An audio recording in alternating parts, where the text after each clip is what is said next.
There we go. Yeah. Yo, how you be? Fading lyrics. How are you? You worried about lyrics? I'm a- I'm actually putting together some lyrics. Yeah, Nice. I did a presentation with Manish on uh teaching folks how to interview better and increasing the batting average uh in India, Nice. like their graduates. Excellent. And so, um, cautiously optimistic. It looks like it went well. Outstanding. But you know when you're talking to folks and there's a lot of shit that you say that's just not on the page. Yes. You know what I Yep. mean? And so now I'm like being like, all right, I really need to go back and write all this shit down. So now I'm just Mike just doesn't realize that he's a wealth of information, and like, yeah, I don't think you realize how smart you are. It's probably a good thing.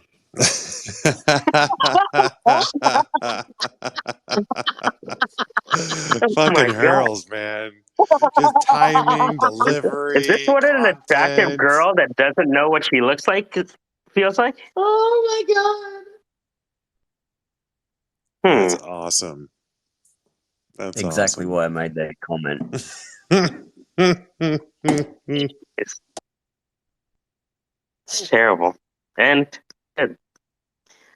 Hey, Hurls. hey, How are we? So, okay, we should probably apply a little less gas, maybe a tiny bit of brakes to the skulls. Oh yeah, I got that vibe too. But Okay. you I'm never like, know. Hurls, you realize dude, this is all an experiment, right, buddy?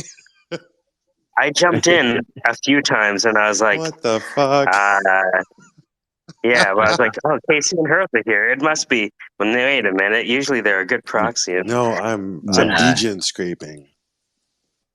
Oh yeah. Look, in terms of like scraping, like if he is picking up coding and doing the things he's doing, and he's that kind of demographic that Yes. you guys sometimes talk about, where he's got the motivation, he's trying to utilize and utilize his resources and time that's available to him. So it'd be interesting just to see how he goes with it. That's all I'm thinking there. Yeah. It's a good character, See if he can pull it all and together. even if there's too much to overshadow that, it's still another lion in the water. You know what I mean? Like, good. Let's score the royalty contract on it. Pop out the art, maybe some voiceover. Set it the line in the water, and keep fishing. But that skull, like that just grabbed my eye. I couldn't take my eyes off it. It was pretty cool with the butterfly. It did go together really good. It went together smooth, really. So yeah. So I ran it by my focus group, and she wasn't impressed. Oh, really? Oh, no, it's doomed. It's going to be a fucking flop. Well, yeah, she liked the butterfly, didn't like skull. the rest Yeah, of it. the rest of it Like, was I a don't like it, no-go. Daddy. I don't like it, Daddy. Yeah, that's okay. I think it was the skull and the scary thing. Different demographic. Yeah. The younger demographic. Was it Guns N' Roses throwback? Oh yeah. Yep. It does have a little Guns N' Roses vibe to it. Yeah. I think you just nailed it, so I think you just nailed it. Mm-hmm. I think the algorithm had a target audience of Yeah. anyone who bought a Guns N' Roses album on Yeah, because you can make Apple them or into whatever. T-shirts, right? Call it Roses and Guns, so you don't get in trouble. Oh, butterflies and guns. Oh, butterflies and skulls. I don't Then know. you can like Anyway. capture the Let's overlap just between recognize Smashing our real demographic here and call it Drugs and Roses. Drugs and roses. Let's just let's just do it. Hold on. You know that's what Seal's Kiss from a Rose was about, right? Was it really? Yeah, it's about his addiction, his relationship with cocaine. Oh. So imagine Kiss from a Rose, right? He Wow. smells a rose at the kiss. Yeah. Mm. Listen to the song. Oh wow. But the voice and your vibe talking to that guy, KC, you're a wordsmith, and like that's the kind of voice you Casey, need to Casey's take a into piece of those Casey's a piece of push shit. spaces. Casey's a piece of shit. He's a piece of shit. Yeah, Okay. Oh man, and then he's like, leading people to certain places. Then he'll drop the spatial as like the second recommendation. Sometimes the first. Sometimes he's really on the nose about it. You know what I mean? yeah, Oh, that's yeah, awesome, man. Have you ever thought about like bringing it into the metaverse? yeah, Fucking yeah, I feel like a drug pusher too. I'm like, hey man, it's free. It's free. Try it out, man. yeah. It's free. Come on, it's easy. So easy, dude. You love it, man. Makes you feel good. Yeah. And I would have gone with, okay, so you did the skull, and how impressed were you with that, with what I did? And then kept him on that sort of line of thought, and then go, okay, allow me to take you to spatial or something like that. But like, I realize you're trying to get some sort of, There's a flow. there's funds to There's a be made here. flow. I want Yeah, the line in the water. Okay, good. I can do some art. yeah, It results in some yeah, royalties on a degen project that probably won't go anywhere, but he knows the Solana crowd yeah, a okay. lot better than I do. So, So this is what I was writing out. Remember, I talked about like the thing with Manish where I'm like saying a bunch of shit, and it like when you hear people respond, like they unmute and then say true, right, and then they read again. I was like, yeah. okay, let me remember that one. And so, do you have a sales process? Because in it, job interview is a sales process, right? It's a sales pitch. Right. What do you, Casey, have a sales process that you have in your mind when you're going in, or are you just vibing based on yeah, experience? there's a multitude of sales pitches. It's a question of figuring out which one is needed. So, which processes do you have in your tool belt? Like, how do you approach it? How do you think about the first interaction? My style is always recon first. How much can Okay, you glean or get them to tell you about this shit okay, until so the point where you're like, okay, I get it. I understand. Yeah. I've got an answer for this. mhm. They think that they think they are interviewing me, but really I'm interviewing them. That's that's the way I go into an interview. Yeah. Yeah, it has to be a conversation, Yeah. Like right? If the it's interview is an interview, you're fucked. If it's a conversation, you have a good chance. yeah, you're right there. Yeah. Because usually it's a master slave dichotomy. Matthias would like this because it's from Hegel, and Hegel said that in any interaction, there's a master and a slave that emerges.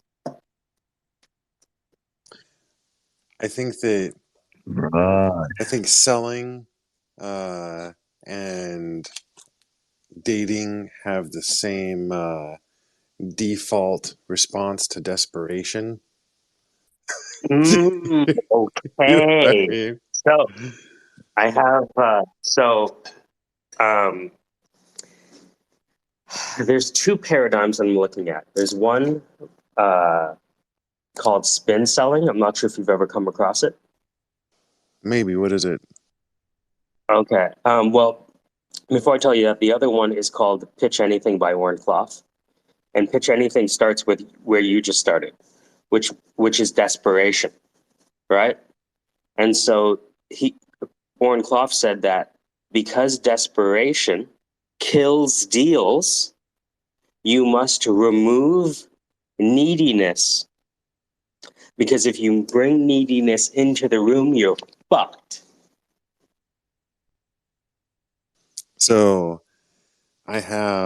I think, finally found a comfortable shill for myself, my for the project Hey, approach, you got my yeah. and it has to do with, hey, I've got this all set up in spatial, so you can go experience it and see if you really vibe with it before you actually like spend anything on it.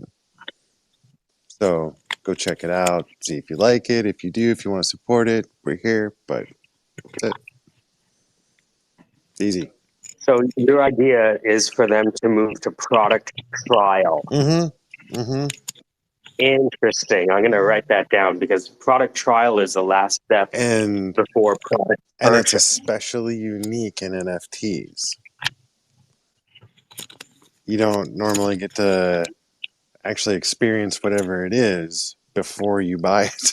That's not normally the way, but if you look at like the whitelist wars and how they were pushing whitelist, it's all about engagement. So I'm just cutting to the chase and offering direct engagement. It's a fucking story. It's art. It's music. Do you like it? Cool. I'm happy. Do you want to engage further? Okay, it's for sale on OpenSea, and I got a whole bunch of other shit we can talk about. What do you want to do?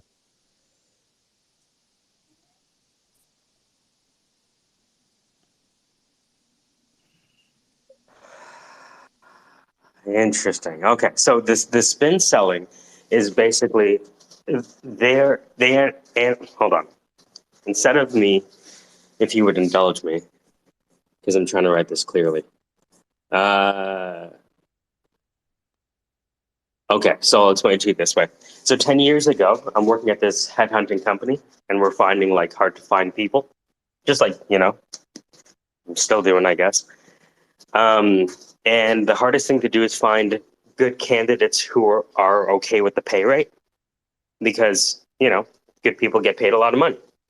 And so all of the smaller companies get fucked because they don't have $250,000 for the developer like Google or Microsoft or Apple does, so they get the scraps. And so it's always tough because it's not like developers aren't out there, but you can't find one willing to work at that pay rate. And then you're like, fuck, right? I have all these jobs I can't fill because there's a gulf between what I can offer them and what they're currently being paid. Because who the hell wants to take a pay cut, right? And I discovered that through this book by Rackham, How to Find Out What People Really Wanted. It wasn't always the same thing, but I found a loophole in what people wanted. So check this out. So they said that sales is a process of problem solving, right? But more than that, sales is a process of rank ordering the customer's problems. And you rank order by how much it's costing them versus how much they would make by addressing it. Because the idea is that if something that you're already doing or not doing is costing you a lot of money, Man, then dude, that's fire. right? And you know that I gotta sneak this in here. I would add pain to the metrics. You know what I mean? But you can still quantify that in value, whatever. Yeah, for sure. Well, Yes. so the pain, so the SPIN stands for situation, problem, implication, and need payoff. So situation is understanding the lay of the land and where this person stands. And then you go through their problems. And again, this is a function of your ability to speak to them in a way that doesn't have them hang up. But once you have them talking about their problems, it's not enough to have their problems. You have to rank order them by the I. So you have situation, problem, then I in SPIN is the implication of not addressing this. Because maybe if you leave a problem, you don't solve it. Okay, nothing didn't cost you anything. But what is the implication of you not Like solving the it? opportunity cost, right? Yeah. If you don't What's work through the not problem, then you don't make the sale. right?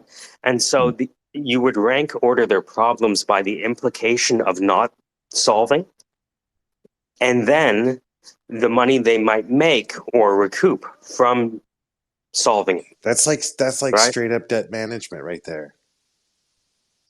So Wow. situation, problem, implication of not solving versus solving it. And so this is how it relates back to recruiting. So 10 years ago, I can't find the right people for the right job because, data modelers are getting paid $120 an hour downtown, and the company only has $90 an hour. So when I started doing this situation, problem, implication, need payoff, I realized that what was really hurting them wasn't the job. It was the commute. The commute, they hated. Everything else, I mean, they didn't like their job. They got paid a lot. They didn't mean they liked it. But they hated the commute, especially people like once guys made some money, especially the data guys, they would start having kids. And now traveling downtown wasn't as fun as it used to be. because they didn't get any sleep Dude, the so night you before. offered work from home and bridged the income. Not even. Whoa, what'd you do? They didn't even have work from home 10 years ago. Are Oh, you nuts? right, You get right, fired work from right. home. This was about, hey, I have a job. It's a data modeler. I imagine you're getting paid anywhere from like 100 to 150 right now. Okay, good. Now here's the bad news. I can't pay that, but I have something 5 minutes away from your house. If you could sleep in and get home sooner to your family, would it be worth it for you to take a pay cut? And they fucking jumped at it. And I was like, oh, so Dude, that is the problem that they want to solve. It's not the company's problem. It's nothing to do with their company. It's about to do with the location. right. Find the problem, So that's find the need so before you sell. I want it. Yeah, so everything I just said is going to be one of the lessons in the job interview thing, right? Not to say that we'll focus on it, but just say, hey, these are some of the paradigms to think about because you're entering into a sales that conversation. is Actually, perfect. Manish saw me do this with the folks yesterday. Hello, how are we? Manish, And I have a curious question.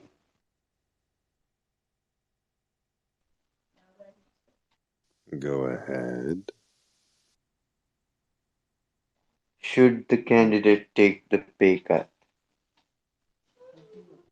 Mm.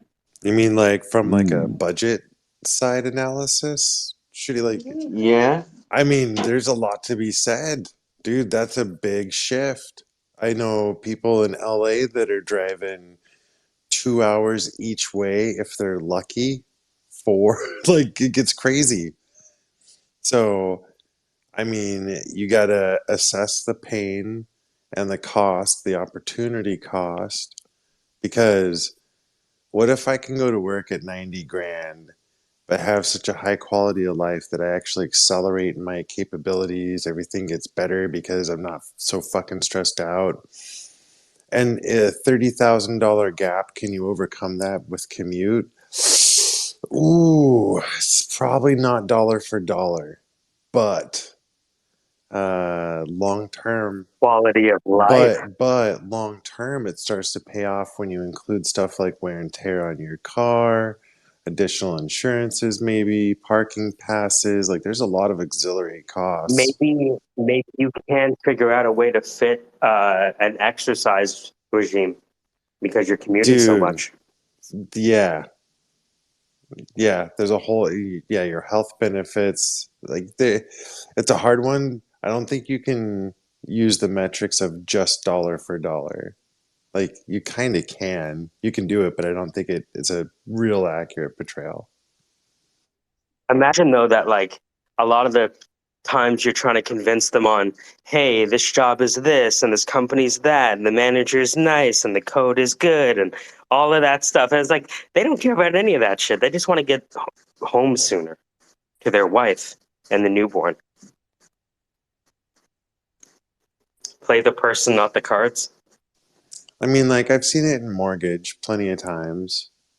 I'll actually sit down and talk with the person. I was just on the phone, but really talk with them about what they're doing, why they're doing what they're doing, how they're doing, and I tell them how to shop.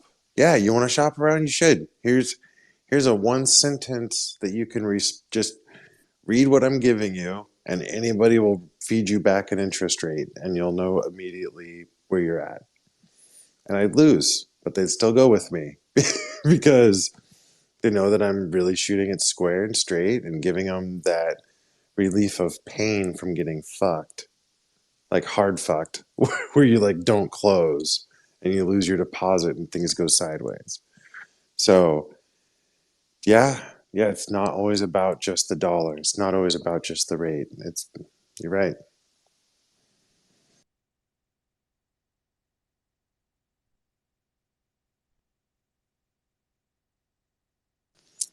You know, we were talking the other day about different techniques in the NFT world, right? And the only reason I think it came up is because we were talking about like the hyper evolution of everything in Web3. It just gets hammered on relentlessly, surely because you got a bunch of people that are mostly poverty stricken and working their asses off to try and make something out of the tech opportunity in front of them. But they are doing it. So, when I see the shill cycles and all the different techniques that are just recklessly and abandonedly used with a berserker style, it's a lot of times it's ugly, but wow, it's something to see. I don't think it's necessarily good, but wow, something to watch. I think I was up to like 8 a.m. practicing pitches with Manish last night. Really? Mm-hmm. So That's right. Meantime to placement.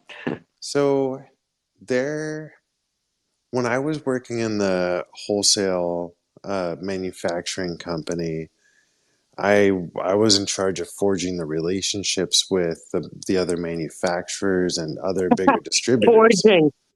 You said forging the relationships. Like everything, You you know? know? Forging. It's like I was thinking about not like a forge, but like as in like something that's not legal. Oh, Yeah. oh, oh, Like oh, manipulating, like Forging. manipulating the oh. relationship. No, I consider myself a blacksmith in this analogy, but yeah. Oh, yeah. What a Then you can do blacksmith. everything. You can do Machios is everything. here. We can't use this word like blacksmith. Come on. It's 2023. I'm Wow, sorry, Show some person KC. respect. Smith. Person Smith. I'm Thank sorry. you. Fuck, dude. Thank Mike, you. A Seriously. Mike Smith check. would have worked. Jeez Louise. Wait, I don't know who's who now. Can Man. you hear me? Damn it. Say, KC, I thought you were the horned horse. Horned horse, I thought you were Web3. all right, Time for the dude, pitch, it's Casey. time. Go for it. Yeah, yeah. Matios, Nice. Matios, are you ready? Yes, but please do not call me Madios. Call me Manish, my friend. Hello. A villain is just someone with something to prove. Anyway, he's not here to. He's back. Do it. Keep Hello. going. A villain is not a bad person. A villain is someone with something to prove. Today on Money Manish, we are going to talk about how to do the thing. There are many things. Some things are not other things. Anyway, yes, Casey, I'm ready. Sorry. Let's go.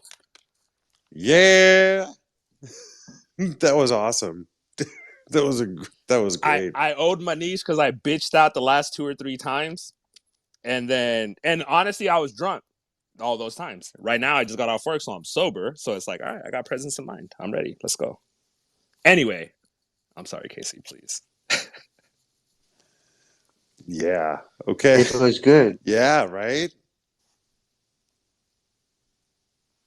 Yeah. Dude, I feel so relaxed, by the way. I see what you guys mean when impersonating someone, you try to take on their energy. I feel balanced at one with the universe. It's amazing.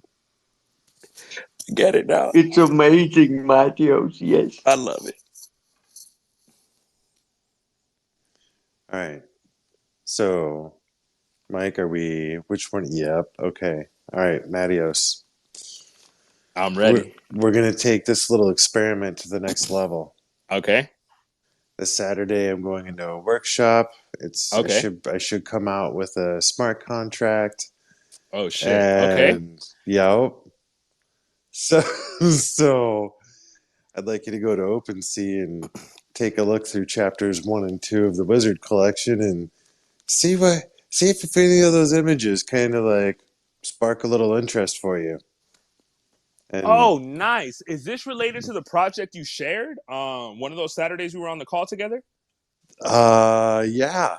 This is Nice. Shinji, no. Shinji, no. Yes, yeah. That's what this is. That's yeah. Yo. Yeah. No one's jacking off on. Never mind. Anyway, sorry.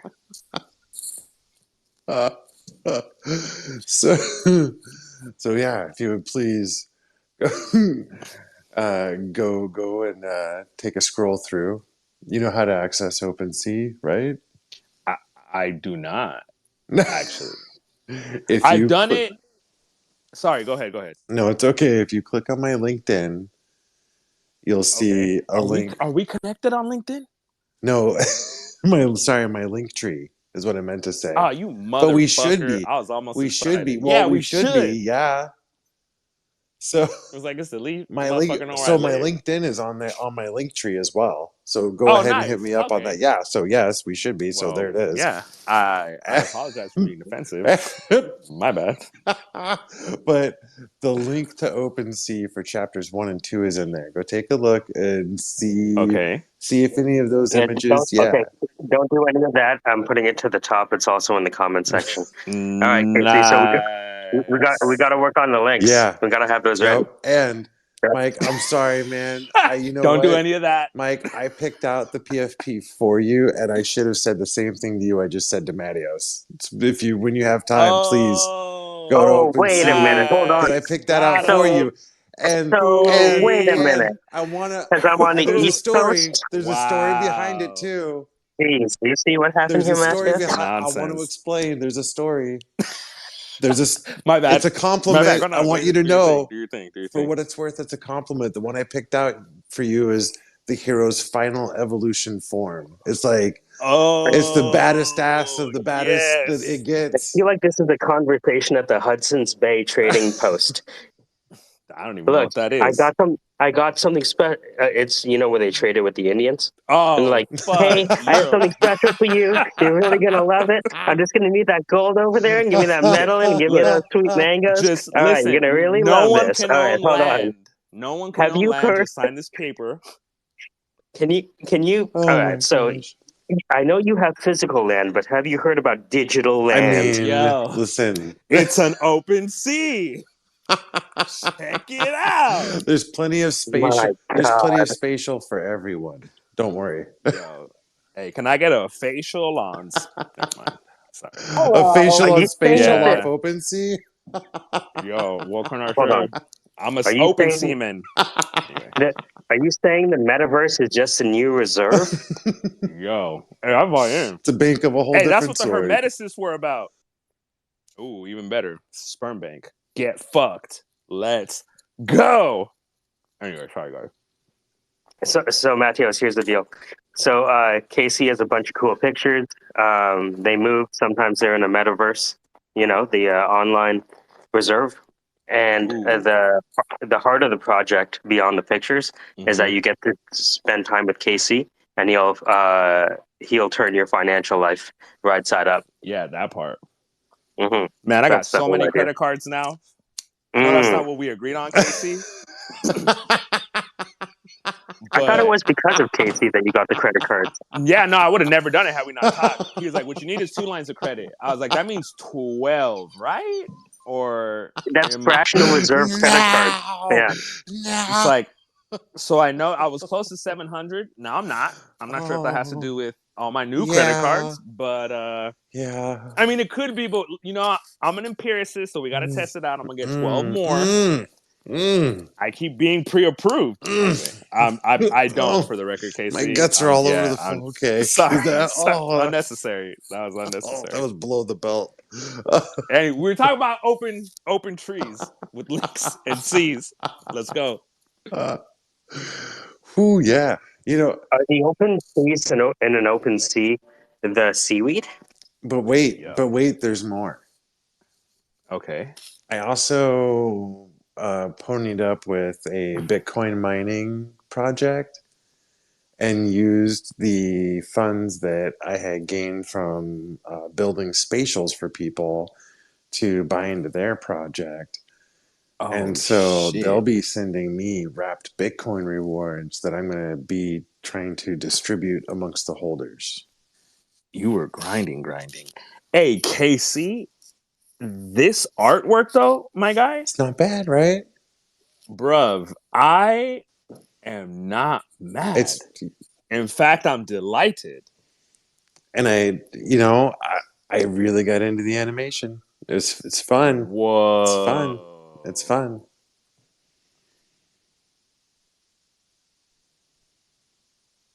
I'm just saying, it's fun.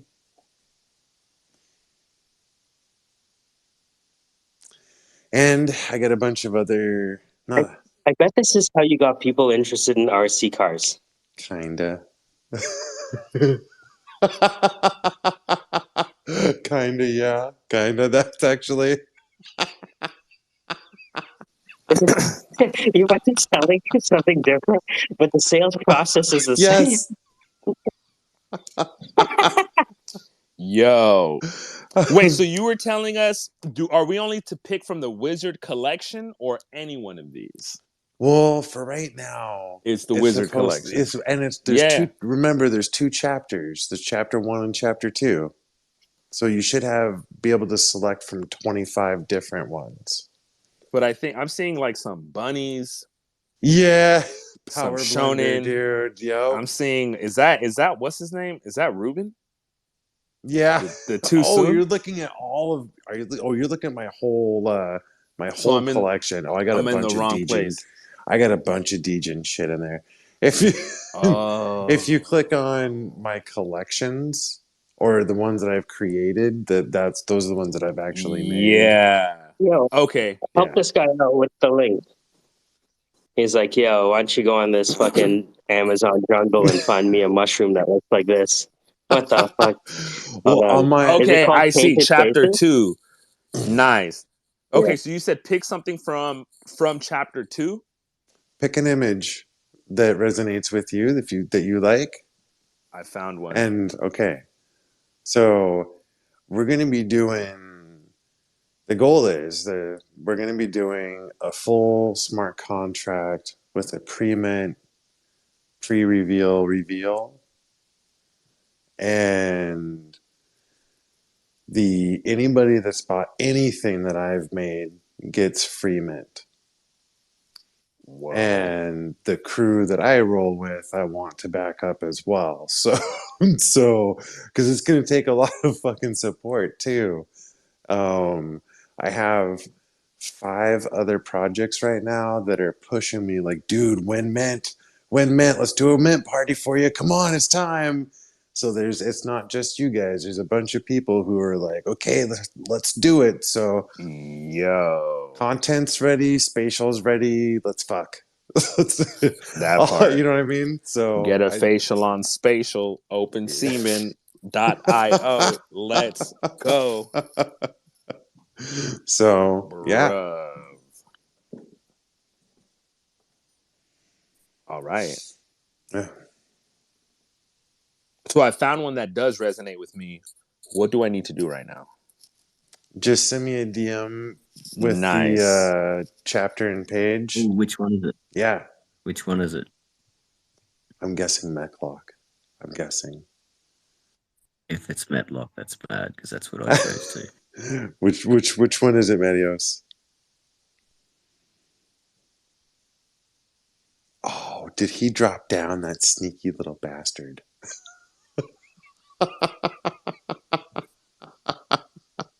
Keep clicking on the animation and then my audio there you dies. are again. Yeah, my bad. Fucking shit. All right, I'm gonna try to get in here without ruining everything again. Wait, which one is it? I'm gonna pull it up. Chapter 2 page. Is it chapter 2 or chapter 1? It was chapter 2, page 5. Ooh. Which one? Chapter 2, page 5. I actually loved the green poo, the poo lantern, and the fantastic rocks, which I'm glad because I was complimenting these art. But then it was like, oh, those might not be mine. And I was like, fuck, I'm a piece of shit. But the ones I was down with were yours. Gang. So I'm down. But yeah, hold on, let me go back. I forgot what page I said. It's one of the guys holding an orb. Yeah, page 5. That shit is hard as fuck. Yeah. Okay, cool. That's right before he fucking unleashes some shit. So yeah. Let's All go. right, cool. All right. Matios is chapter 2, page 5. All right. Boo boo. Gotta take a note.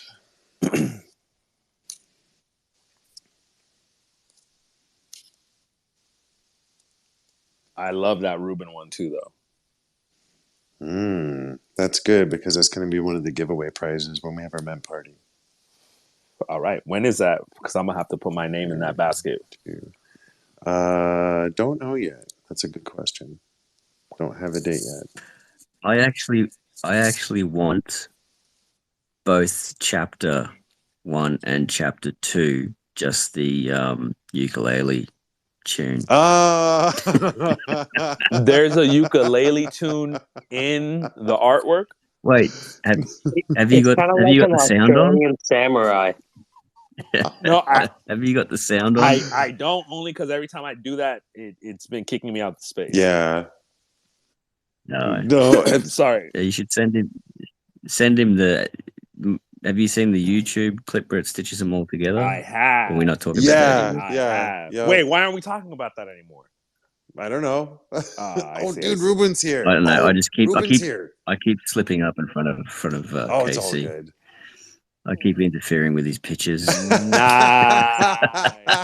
My pitches suck, so it's okay. I mean, I wouldn't say they suck. They can suck. But look, sometimes they're good, but I literally gave you my address. Yeah. So like sometimes they don't suck. Sometimes they don't suck. I like that. How's your pitches? Sometimes they don't suck. I like that. I should have said they're fucking fire. Yeah. I'm at my most vulnerable with you is what I was intending to communicate. My bad. Yeah.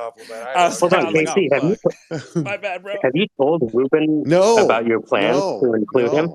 Okay. Well, I guess you don't necessarily have to. That's so it really falls in line with what we'd already been kind of talking. So it's good. What's up, Ruben? Hey, folks. We've Ruben. Sounds like we're on a journey together so far. I'm just sort of pulling the pieces together. What's going on? Ruben. So this is a weird intro.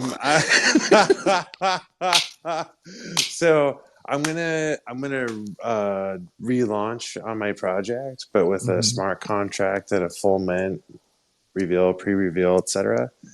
And when we do our mint party, I'm going to use the 2 Ruben hours that you gave me as the giveaways in the mint party. Okay. Yeah. Sure. Yeah.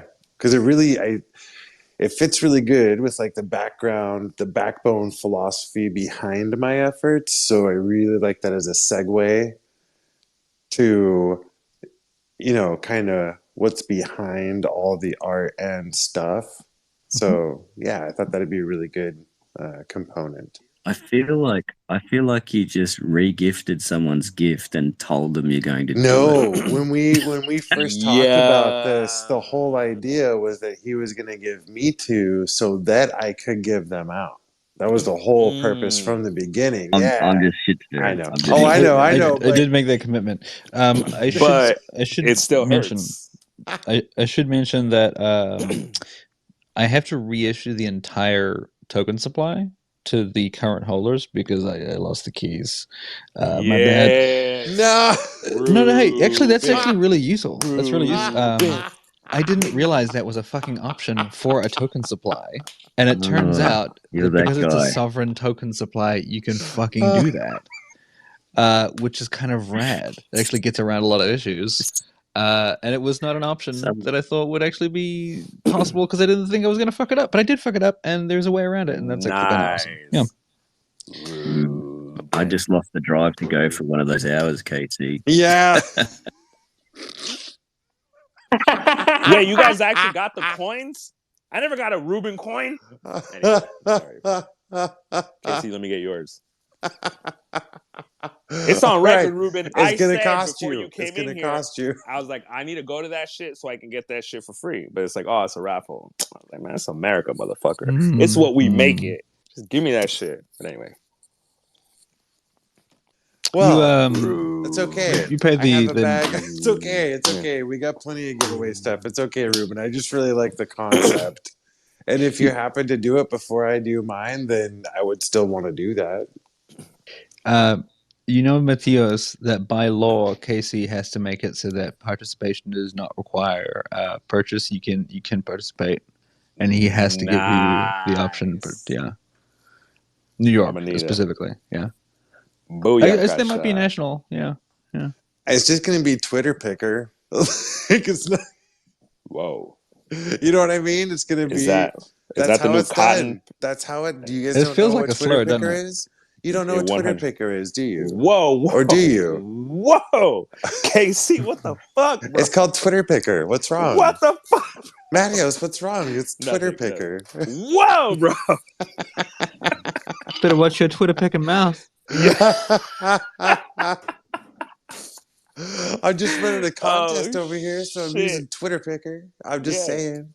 No, I'm fine. It's not. Yeah. It's I've fine. actually, you know, it's funny. I've never actually used Twitter picker before. I've never actually done the thing for the contest. Oh, it's not good enough for you? I see. Damn. No, I've just never happened to have done. That was hard R Twitter picker. Oh shit, bro.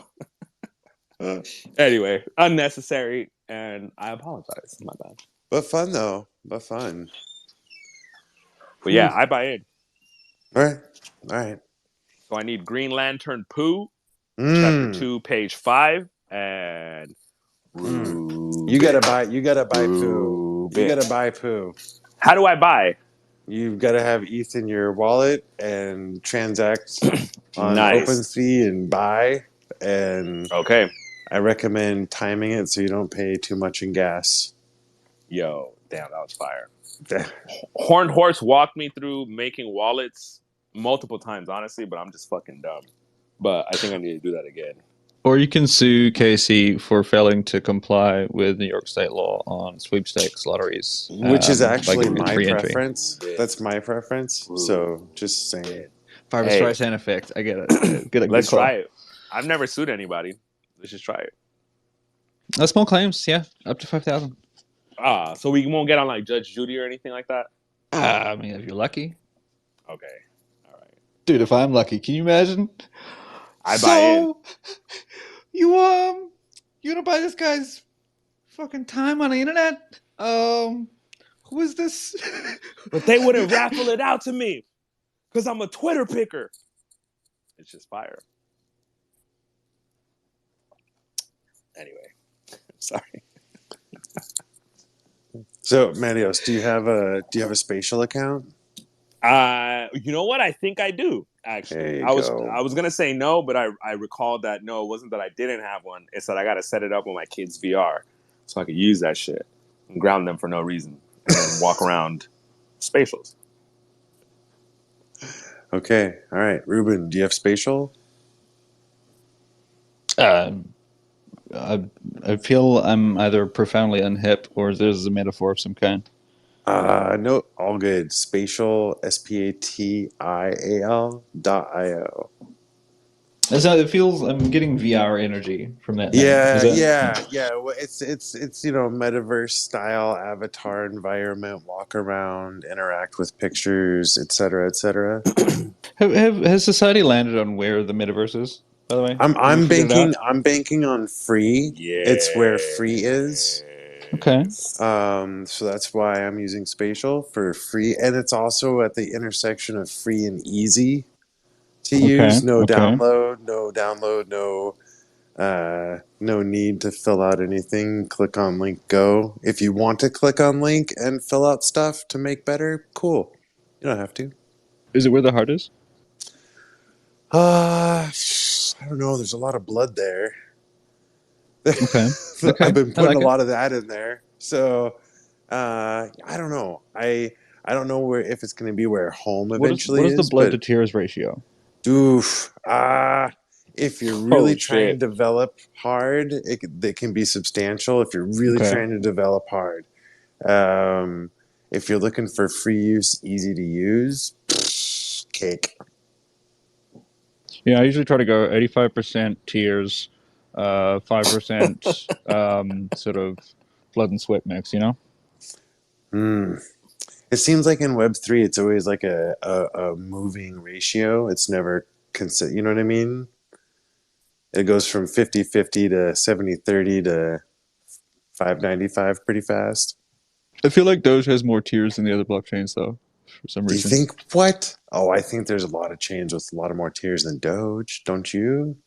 And possibly other bodily fluids, actually, now that I think about it. Yeah, yeah. Lots of other stuff. Yeah, for sure. Welcome to Syndicate, the sales process. With your I was about to host. say I feel bad, Mike. I kind of like railroaded this thing off again. Would you like to No, reset or This is the this truth. is the sales process. You sold Matthios. Matthios is going to change his profile picture. Ruben is a part of the offer, right? Hurls is a part of the peanut gallery saying, hey, what the fuck? You lost the keys. Why should you get sell your time so you can lose my keys? You know what I mean? Like, it's all kind of like, because no sale is just one person, it's the committee. And they say it takes anywhere from 3 to 7 buyers. So it's kind of like a petri dish of sales. It's good. Wait, can you expound on that? What do you mean it takes 3 to 7 buyers? So in any sale, complex sales, you know, software and shit like that, you need 3 to 7 people to sign off on the sale, right? So if you Oh, want to, you know, wow. right? So there's the responsible, the accountable, the consulted, and the informed, and those can be multiple people. Damn, So you dude. kind of what you're doing in the sale is they call it the consensus sale. If you look up the consensus sale, you'll see a bunch of stuff on it Thank because you're you. selling to a committee. Can all 7 people be one Thank you person? so much. Yeah, typically one person has their hand on the purse strings, as we say, Okay. Damn. but there's other stakeholders that have to be, you know, like I remember when they used to hire people for pharma and it'd be like a PhD of data or informatics. They'd have like 8 people interview this person and then they'd like complain that, hey, you know, we didn't have everyone agree that this person was great. And it's like, of course you didn't. You had 8 people talk to the person. You can't expect that many people to agree at the same time. Damn. They all have different needs. Yeah, you should be scared if they do. Like, what the fuck? Oh, Kind of fuck.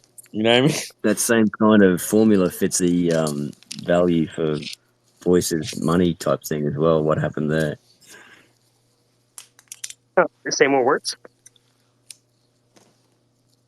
I was just getting that feeling from what you were saying. The situation. Yeah, I mean, with the pitching. it's tough, right? But even if you can, you know, act your ass off, there's some people that just aren't going to like you, right? But again, the challenge is you know, again, in any sale, there's a bunch of people that have to sign off. You might think it's one person, but it's a bunch of people that have to technically agree. And so you're not just pitching the one person. You discover over time who really has the influence. Are those roles assignable? Might be Can I assign them all to myself? They can be. The challenge if things go south and you can't blame anyone else. And the beauty about spreading the accountability is so that nobody can point at you if things go south. Can I assign the decision-making power to myself and the responsibility to others? Yes. Yeah, Nice. Yes, that's right. That usually comes in at the assistant vice president level. You know what the craziest thing, Right. this craziest version of this that I found was in a class action settlement agreement, and it had a stipulation, and I subsequently realized that this fucking was in all class action agreements. These up to 120-page documents that like taken maybe anywhere between like 2 years and fucking 10 years. I'm not even shitting you to come up with between plaintiffs and defense counsel. There's a clause in most class action settlement agreements which says neither plaintiff nor defendant wrote this document. And the reason that is because in contract law, if somebody fucks something up and something happens that nobody expected, the judge looks at the contract and says, and correct me if I'm mistaken here, Rich, legal information, not legal advice, the judge will look at the contract and says, who wrote it? Okay, well, I'm going to decide in the favor of the person who didn't write the contract, because it's the contract author's job to do their fucking job and make sure that it fucking includes this kind of scenario. And now it's in the courts because somebody messed up. I'm just going to decide in favor of the person who didn't write the contract. And so to avoid that scenario, both parties are like, do we agree that neither of us wrote this? Yep, okay, nobody wrote it. A fucking immaculate conception settlement agreement. And it just appeared out of fucking nowhere. No one wrote it. And I just thought that was hilarious. Yeah, sorry. I mean, that's the beauty of having a recruiter, right? If the candidate doesn't work out, the manager gets to say, "Hey, the recruiter fucked up. Keep their job. That's No blood on their hands." Yep. Yeah, that's what CEOs do to hit a growth. They're like, oh, I guess our product must be awesome. Must be the sales guy. Let's fire him. Yeah, or we could just, if everything's going back, we just buy back our stock and reduce the denominator. Hey, new tax for share buyback quadrupling moving forward. Shout out. Really? Is that good? I think it is good for companies who have. I don't know what your definition of insider trading is, but like, if the company has the ability to fuck up and then their stock goes down, they buy it all up. Whoops! I think a tax is Are you appropriate. talking about any company in particular, Ruben? It feels like you have a particular company in mind. Is there somebody who did that recently? I would refer you to a public record. There's a number of players in that particular game, I do believe.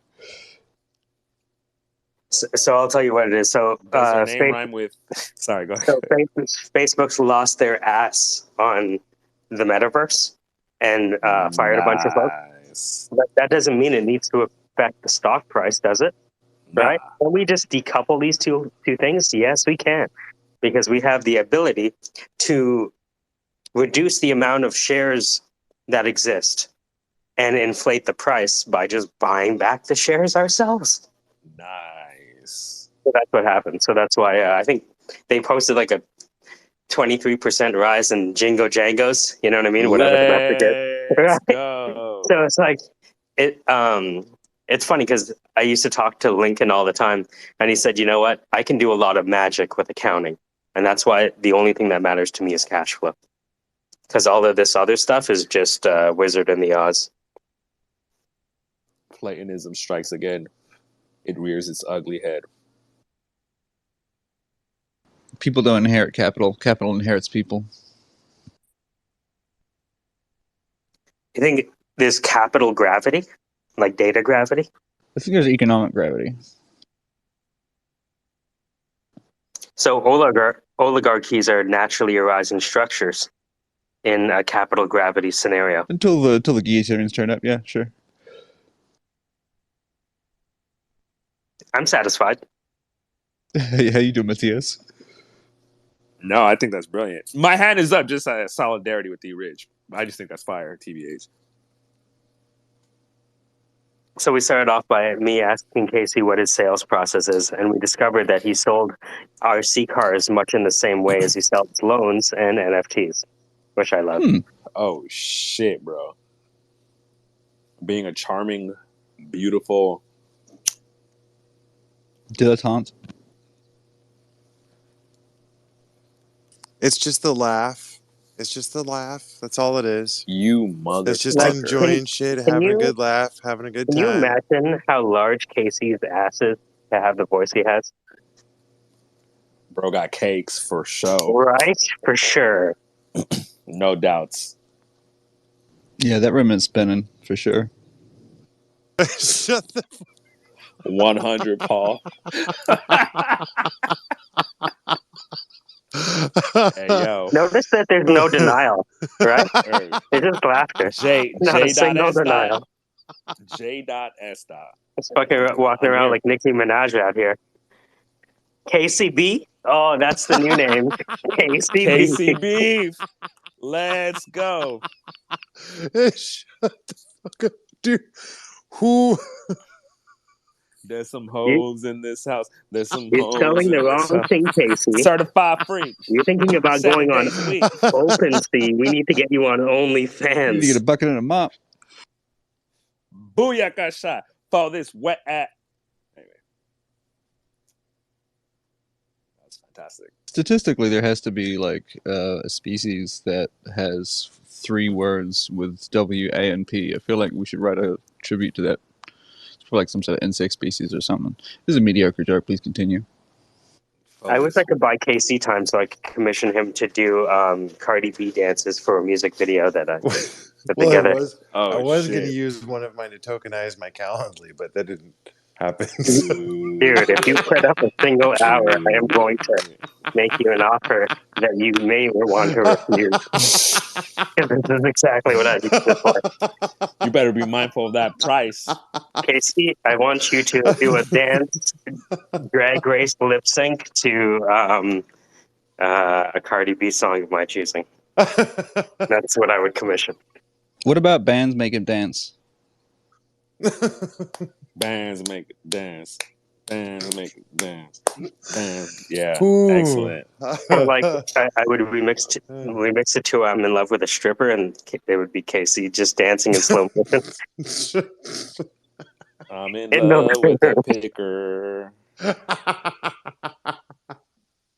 Twitter picker, that is.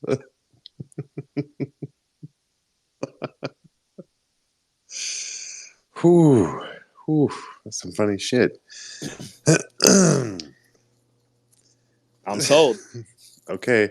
So Mattios, I sent you a DM, Mm. but I'm gonna doctor that one up and get the Mattios on that one that I sent you. Yes. So we'll line that one up for you. Can I post this one I have right now? Of course. Excellent. I'm gonna take a screenshot of it and then post it. You should be able to just hold your thumb on the picture and I save know, or but copy it takes or away whatever from you want to the- do, buddy. Yeah, okay, sure. You know what I mean? Yeah, Like, yeah. just I got wanna- you. Yeah. It's like, look, see, guys, I told you. Anyway, choose NFT. That's fucking fire. Oh shit! All right, I got a choice to make. I can't include the head. I have to choose between head and. Oh fuck! Not my drink, dog. No. So for those of you Soldiered just out. joining, yeah, I just spilled my drink. But honestly, you just be like that sometimes. Buy All right, you Casey. a drink. She run and she no. Oh, my bad. So Wrong song, same singer. there's a real like kind of missing component here. E Rich, are you still with us? Are you still here? She may not be. May have Side, drifted off to La La Land. I cannot change my picture, Casey, because if you guys notice the unfortunate fact that I don't have a blue check next to my name, I'm still paying. But the thing is, I changed my middle name. So I have to wait until I get my blue check back. Then I can post the photo. Oh, But I was going to say, if you send me a smaller version, I think I could include more of the... Because I had to choose between head and body, basically. Yeah, I got you. I can do that right now. Yeah, I got to wait till they give me my check back. It's honestly been one of the hardest days of my life.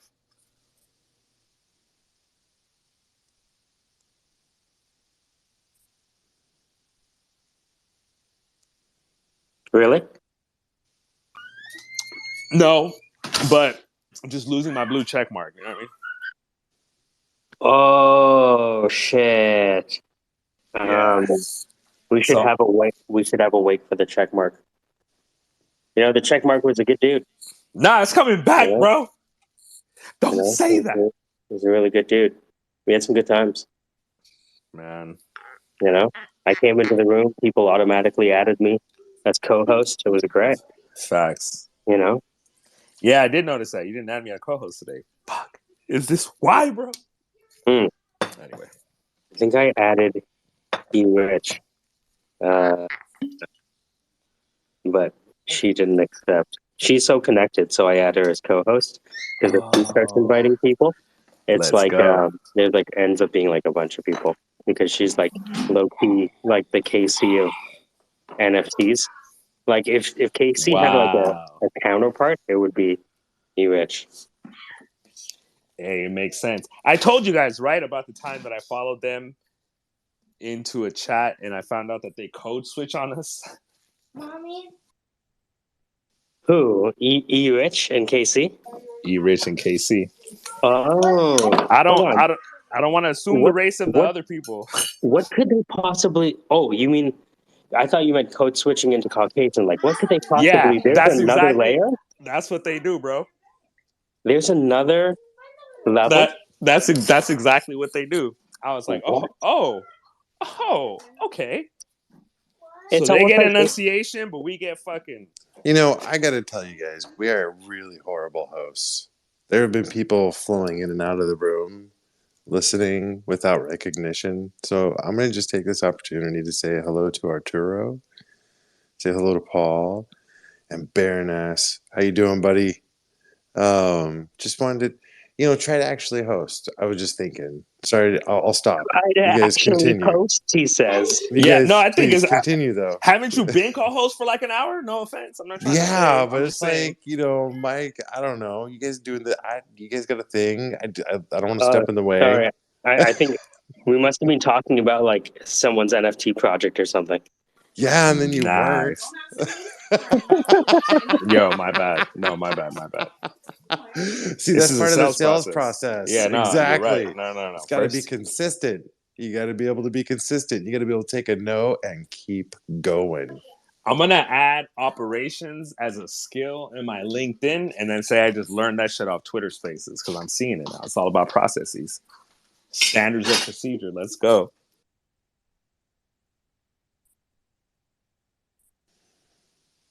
Touch the heart before you touch the hand. Hey, don't be using my phrases, without attribution. Did you like the soft voice I used too? I thought it was good. What other phrases do I have? Oh man, here in the You've heard moment. of them all. Oh yeah. Like I can't think of any here in the moment, but usually it's usually like right before you say it, I'm like, oh yeah, he's gonna say that. Yeah, that's that one. What? Oh, that's a softball pitch on the next one. Yeah. Oh yeah, that's that one. Yeah, you can hear him coming. What? What? And a crack. Outrageous. It's sort of like a you algorithm. There'll be a conversation happening, and all of a sudden there'll be silence, and then this philosophical comment comes out, and then in my mind I'm like, what the fuck is he talking about?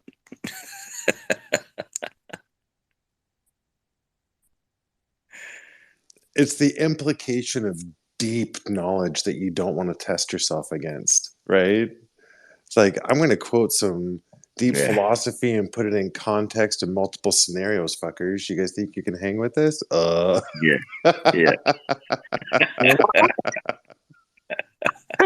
I'm shocked. Matthew, we've known each other for a while. Have I ever done this? No, bro, they're full of shit. I'm saying.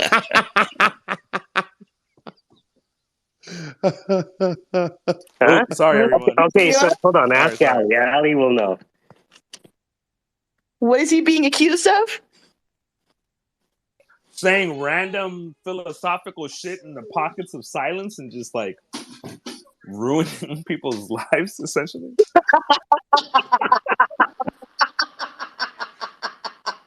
What are you laughing about? Well, that sounds about right. That is not true, Ali. That What? is so untrue. He does not. He does not do that? What does he do then? I think he's just chill vibes, honestly. Just chill. Just a chill, just a chill. Maybe Mattios is, doesn't spend as much time in the space as the rest of us, and he doesn't really know what goes on. Oh wow, Hurls, that was hurtful.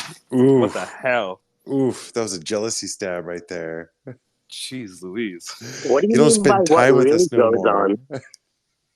What do you mean by what really goes on? Because you're on your best behavior with Mattios. You're a code switcher too, bro. I've been code switching this whole time. I trusted you, dog. This is how India got broken into Pakistan and India. You know that, right? Ah, you right. See, you see, Casey? See, you. Dividing real motherfuckers. At it again. That's Is that the what ultimate. That's the ultimate sale, right? Shit, dude. It's fucking madness. This isn't being recorded right now. It's just being wrecked. Nice. You know, ever notice that uh in like rock and roll they have records, but in hip hop they have records? For sure. I realized that yesterday. I've been following Jay Prince and Takeoff and Quavo, and so I've been like, Is it? Fuck. You could even push that one further and go like records, which is like a curdy sort of off record. It's curded. so Earl, your record is closer to the hip hop then. I like anything with a good beat, but just to stir up Matios, I do like. Nah. Hey, we've known that Australia is African American. We've said this, African America. Like that's on record at least 1 year. I just imagined Matthias and Hurls being at the same wedding and dancing together, and then Hurls is doing like a simple, you know, he's enjoying himself, and Matthias is going fucking off. Actually, that's just sort of a funny story. So when "Fuck the Police" came out, Yes. there was a government, like there's like a government radio station in Australia called Triple J, and they're kind of like the youth radio, so they sort of support all the up and coming musicians and all that sort of stuff, and try and build that industry. And they have young presenters and all that sort of stuff and DJs. But anyway, so when "Fuck the Police" came out, they were playing it. And then the government and the police tried to get them to stop playing it. Nice. So what they did is throughout the whole day, every song one after the other for the whole day, they played "Fuck the Police." And Bruh. That's how I treat them. Put it on repeat for the whole day. And then what happened was it really, kicked up a stink within all the bureaucratic, the pig-headed bureaucrats.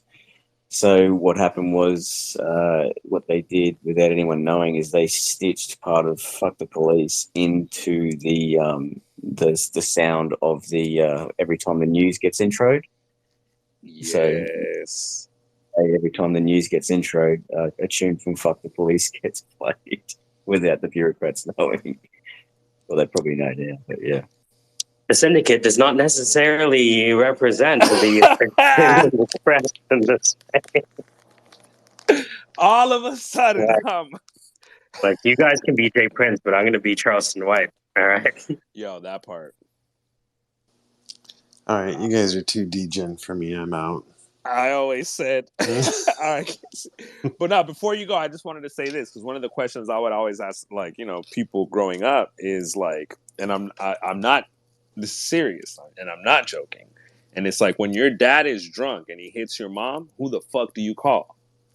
Because who you're acting like you call, A, wouldn't give a fuck, and B, they're not going to be the one to stop that shit from going down. So anyway, all that to say that respect to anyway.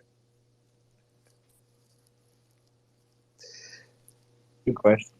I get why somebody would be like, in that case, well, fuck the police most of the time, but not all the time. And what do you want to do? Live in Seattle? I mean, no, yeah. I'm no.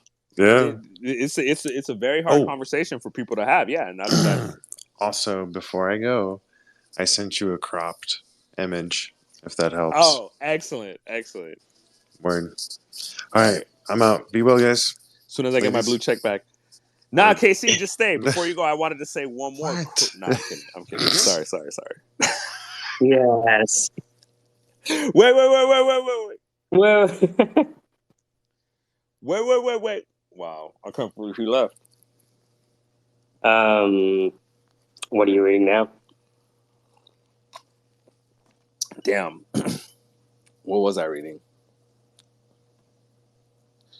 I just need to look at Yeah, you know what, man? I'm full of shit. I've just been reading research for work, and then complaining about it from time to time.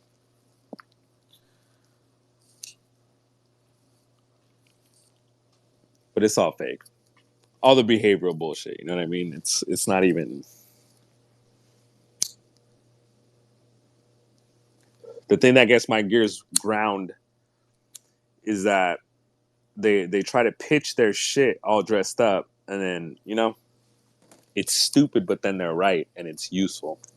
And I cannot wrap my head around that, man. Something about their system. I wonder if you can separate their plans, strategies, and tactics from their paradigms. Yo, short answer, I would argue yes. Because that, you know, it's just, they're so in denial of intuition because they think that everything is just built up that they can't recognize in themselves that, no, what you had was a flash of inspiration and you called it right. But then they try to take a step back into first principles and build back up to that point. And it's like, nah, man, you're right. None of us can say anything to you. Let me ask you this though: do you think those same writers would have written the same things if they had our technology today? Okay, some of them, yes and no, because I argue that Thorndike is more neuroscience than he's behavioral psychology. Yeah, okay, so if Thorndike had the opportunity to work in a top-tier university with all of the scientific instruments, what do you think he would use it for? And what do you think he would find? Damn, bro. And do you think he would agree? You know, I just think about that, right? You know? Look, in two of his books, he raises this theory that he has about neurons. And he says that I think that the connections are based on these neurons with these bodies and these axons, and there must be some kind of relay that they're having with each other.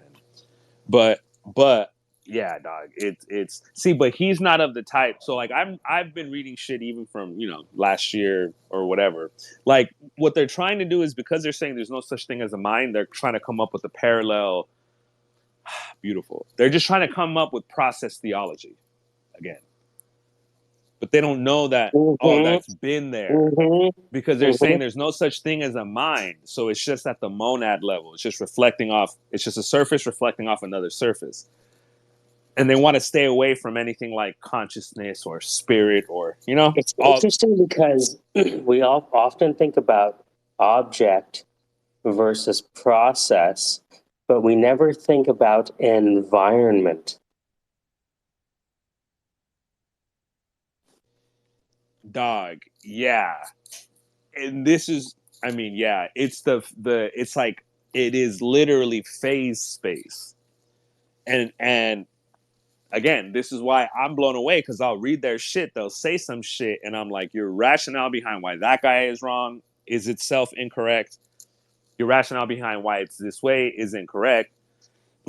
But yeah, so basically they're trying to lay out what cognition is, and all they're saying that like all cognition is an association of a bunch of words, just word networks. But they were saying this, they're saying it's just a language model, but they didn't say this when Chat GPT dropped. You know, they said this starting, let's say, 40 years ago, and then they've been kind of like etching away at that. And then you see something like Chat GPT come out, just be a language model of the type that they're describing, and it's like, fuck. And then how'd they train it? Using reinforcement learning. Fuck. So yeah, Yeah, it's fire. I look at it like Marx. So Marx comes up with communism, and the argument against communism is that he's describing ant colonies, because ant colonies have one queen. That's not how the human race works. But at the same time, he came up with price fetishism, the idea that once we replace bartering with price valuing of things, it seems like if we increase the price, there should be an equivalent increase in value. But when we focus on price, we lose that value connection. So I can take his ideas about price fetishism to heart Yeah. while not necessarily agreeing The with his queen premise. shit. That part. Mm-hmm. That part. Yeah, nah, dog. So even the analytic philosophers, because I think it's Quine, like who gives a fuck, you know? But like those guys, they look down at not the behaviorists of old, but guys like B.F. Skinner. They did think that he was a fraud. And their whole conception of trying to like break it, they're just like, dude, shut the fuck up. Like you're just overcomplicating something and you have no. It'd be interesting to see how the philosophers differed. I guess a lot of these philosophers were using both inductive and deductive reasoning, right? They were making observations, but they were heavy in the lab, Yeah, right? Most of the thinkers absolutely. we have were scientists. They were fucking, like people say, oh, I'm a polymath. Get the fuck out of here. Polymath. Do you even know what that could possibly mean? That part. Because it used to mean a lot back in the day. You know, polymath now is like, oh, I listen to rap and country music. Get the fuck out of here. I respect George Strait and Big Daddy Kane. But I yeah. guess Hootie and the Blowfish is somewhere in between, right? It's just like slow rap. Oh, wow. Hey, Hootie and the Blowfish, or Hootie, what song did he redo? Wagon Wheel? Rock me, I don't know. baby. Every time I hear Dog. that guy, I'm like, you know, there's just not enough time to listen to all the best music on the planet because you pull Yeah. up something like that and it sounds like, I don't know. And the quality, like, I don't know. The quality on the guitars these days, I don't know if the earbuds are getting better or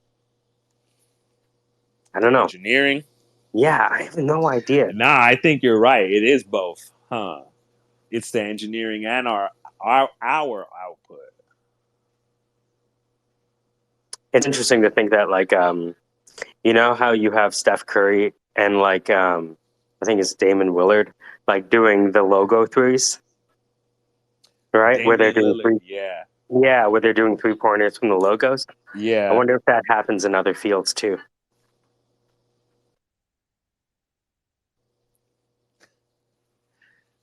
Analyzing my prepositions.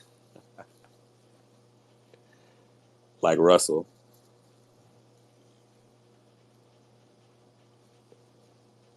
Yeah. So I guess the question is, can you separate their conclusions from their planned strategies and tactics?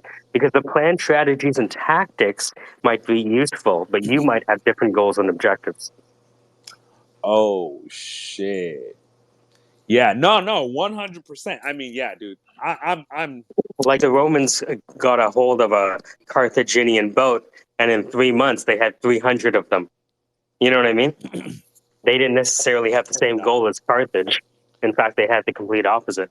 But they still saw value in the copy and pasting of some good That part. code from Greek that part. fucking antiquity Stack Overflow. I'm defensive because even in all of our spiritual traditions, we talk regularly about how our bodies are controlled by the environment.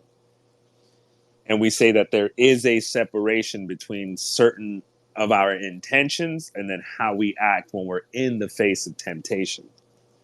And so what I didn't appreciate about what the behaviorists, and it's not their fault because they're pulling from the empiricists and, you know, the whole project of these motherfuckers who were like trying to cleave away the philosophy of the time from the religion.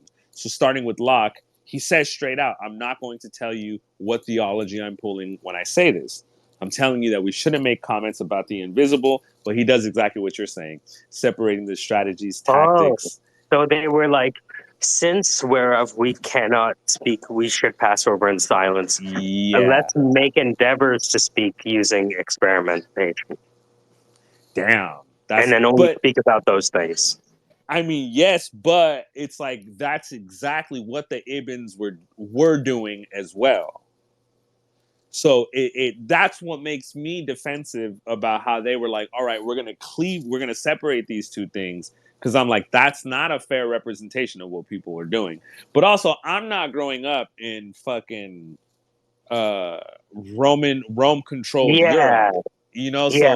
So I that gotta. is some other shit. There, I mean, it was like for Newton, right? It's probably more religious than we could ever imagine, right? That Which is, part, I'm trying to that make part, manifest the Tao through this chalkboard and this chalk. yo. But yeah, but so like to your point, so I look at them as extensions of Oh, so Saint, Newton was trying to figure out the Tao of the stars and the planets. literally their ways. Yeah, Right? for Yeah. sure, for sure. But yeah, so it's just wild, man. Like the behaviorists are anti-Cartesians, and they don't even know that. And good, they don't need to know that. You guys don't, don't look. I don't know, but it's just wild that then Man, you now even we're lost looking at a Quasi on that one. system. You feel me? But Quasi left. He was like on board until nah, I'm that one not. line. I'm saying, man. But yeah, they're basically just starting from their system. Like their system is partially not reacting to the things that the older guys were reacting to. When they bring up empiricism, they're kind of not doing it in the way that Locke did it and all the other guys. They're trying to prove that it's the case. They're trying to prove that, hey, this is why we're gonna, they're just taking it as a given already. And then this is where guys like, I mean, I think we were talking about this before, where some of the philosophers of science were like, let's just rein it in. Fucking AFW, Alfred North Blackhead, the great African, talks about the process theology. Um, but yeah, so these guys are just doing something and they're just out there, but it's So wild how they work. it Like, I reminds me mean, of this. effective. It reminds me of the idea of it. I'm not sure if you can have empiricism without an ontology. Amazing. And they think that they are not ontological at first. Mm. Their argument is that all the categories are constructed, which is just in my, like, of course I'm biased as fuck, but I'm like, that's a stupid ass demarcation, that one. So ontology is an inquiry into the nature of being, What right? categories of things But exist? well, yeah. So that is the initial move, right? To have the right. You can't Yeah. you can't do math. Can you do math without categories? Nah, exactly. So what Because categories are the initial types, apples and that oranges. part, that part. This is part of the problem between the set theorists and the category theorists. Funny enough, like the set theorists in some way are empirical, which is the most inane shit I've ever said. But comparatively, you could see why that's the case, because the two-ness of the set of two is related to these two apples, whereas the monad is the fuck you even. But fuck, there was something else you said that nailed it, and I fucking lost it. I'm sorry for being a dumbass. Oh, the ontology thing. Yeah, yeah. So where they're like separating from those of us that they are judging, they're like, there's no such thing as ontology, but all categories are constructed from experience. And then they're talking about the categories, and then from there going off. Where the idealists, quote unquote, or the rationalists, I think better described, are saying that nah, that shit is already there. And we come in tuned to perceive it at all. So anything that we observe automatically is related to the types that don't exist. Like if I see the blue car, then I see not all the other cars and all the other colors. Which, funnily enough, like that's how what was that, Hermes Trismegistus? What was that book? Mm-hmm. The Thoth. Uh, Mm-hmm. right? Yeah, like in that book, they say some shit like that, where like everything is something somehow related to everything it's not. And I was like, oh fuck, and that's like from at least from 800 AD, right? Like, it's not as ancient as they thought it was, but it's not fucking recent. Like, that shit was pre-medieval, and it's as early as 800. So when I listen to the empiricists try to fucking condescend to us, like, we're the ones with the heads up our asses, like, you stupid motherfucker. You don't even recognize how you sound like a literal occultist. You fucking assholes. Anyway, so that's my beef. Is that to me, they are fucking mystics, but they forgot that they stole all their shit from fucking alchemy. Yeah, my mom was upset when I asked. She was really into Jung, right? You know, the Red Book, all that shit. Yeah. And then she got upset. She was like, "I'm upset that he never referenced Plato once." Yo. And that's where she had enough. Yeah. It's like, all right. Yeah. Imagine him being antagonistic to Plato. And that's what these fucking assholes are doing. But the people that learn from them, they don't know any better. You know, they're like defensive against hypothetical structures. Let's say, like, that's what they'll call them. Like, don't be At the same confused. time, like, we often compare ourselves to people who didn't have the internet. God knows, you know what I mean? What the curriculum might have been like, Appreciate. right? Like, just how, like, I explained, like, I can't believe I'm saying like so much. Got him. Euclid, you know, Euclid did all his math in Alexandria. Where's that? Oh, it's in Egypt. Mm-hmm. We take that for granted because we could just do the research, and then I can go to ChatGPT and say, "Hey, isn't it probably true that the Ibns were the first scientists before fucking, you know, all these Sir Francis Bacon motherfuckers?" And it's like, yes, it is. You know what I mean? Like, Yeah. and then we look at these people with like fucking broken libraries. Like, I'm like, I can't believe they didn't realize. It's like, of course they didn't realize it. We have the Library of Alexandria, ostensibly, Damn. you know, and they were in like a mud hut or some shit. Damn. Nah, and see, I feel that. That's why I'm not mad at the behaviorists from back in the day. When I read the research now is where I get super like, you know, because it's Tower of Babel type shit. Motherfuckers are just making new acronyms and throwing out these words and, you know, being condescending on They Instagram, were, and I get triggered. but like condescending, I think, is the energy that they're coming with because all of these folks are not just writing; they are responding. Oh shit, bro. Man, yeah. I'm Right? blocking you, fam. These are all responses. They probably had motherfuckers in their classroom. They're like, "This is the way things are," and it's like, I don't think so. You know, it's the same kind of Heraclitus thing where Yeah. he's sitting Oh, alone, but he's spicy. unwilling to give up his ideas, and because he's unwilling to give up his opinion stance in a way. Mm.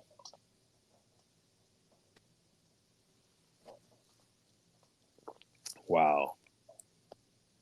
You know, you made me way less angry at the reductionist, bro. You Yeah, freed me. because they must be.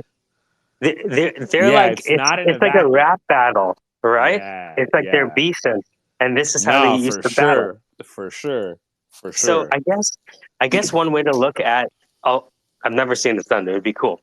It'd be to see how the thinker that you're looking at, who's he beefing with? Who's she beefing with? That part. Oh, they're beefing with this person. Oh, okay. So for them, they're the thesis and or synthesis of. Mm-hmm. Mm-hmm. Uh-huh. Okay. So then you could say, okay, you know what? When people are beefing, they have a chance to kind of get out of pocket and make shit up, right? Fair AF. Mm-hmm. Yeah, it's not like their predecessors came out of nowhere either. They were not extending from neutral. Mm-hmm. Like, Yeah, like people say, like, oh, cybernetics. Norbert Weiner is like he did his PhD on Whitehead. Keep reading. damn. You know, if you just follow their lineage of professors and PhDs, that's another way to figure out where they were Super coming from. fire. We do that with bishops. Mm. So you'll even know Like what in chess priests or in religion. in religion. Oh, Both. okay. You'll know who your priest did his rites under. You'll know that bishop, and then you can trace all the bishops back. It's wild, but it's like, yeah, these are analogous bishops of thought in this temple of. There's so many different ideas that get conjured up with Bishop. There's like that Marvel character, the black dude with the gun. Bishop. He was an X-Men? I think so. Yeah. He was from the future? Wasn't that Cable, or was Bishop from the future too? I think so. Let's see. What do you know about Let's go. Petros. Hey, you got your bird back. Congratulations. That's awesome. Right. Yeah, this guy lost his birdie. Actual dinosaur? Yeah, it ran off yesterday or last, the night. What? Through the night or something. Out of your house? No, we keep them outside, but usually we put it in a cage outside, overnight. It's pretty homebound, so it doesn't run off. You keep a. Look, I know it's crazy, right? No, that's exactly what I told my parents. I find it fascinating. My bad. I didn't mean to come from a place of California. It's okay. Nah, no, if it was up to me, I'd keep them inside all the time and just occasionally take them out in the cage because you can't trust birds; they fuck off. What could be more different than California than Australia, even though the heat might be the same? Nothing. We're exactly the same, especially the black parts. That's why we call Australia African America. Well, I always think of the Samoans as the Mexicans of Australia. But out here in never mind. I don't need to go there. It's kind of true. Oh shit! Oh my god! I was just making a joke, Peter. Petros, come on! Why don't you tell us how you really feel? Jeez. He just meant immigration. He just meant proximity and movement of peoples.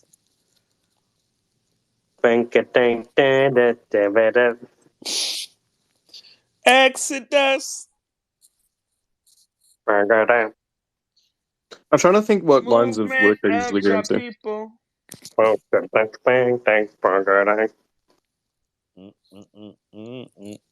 that's a hard ass. Yo, that bass line? Jeez, dude. Yeah, yeah, that part. That one. Yeah, that's eternal, bro. That is cosmic.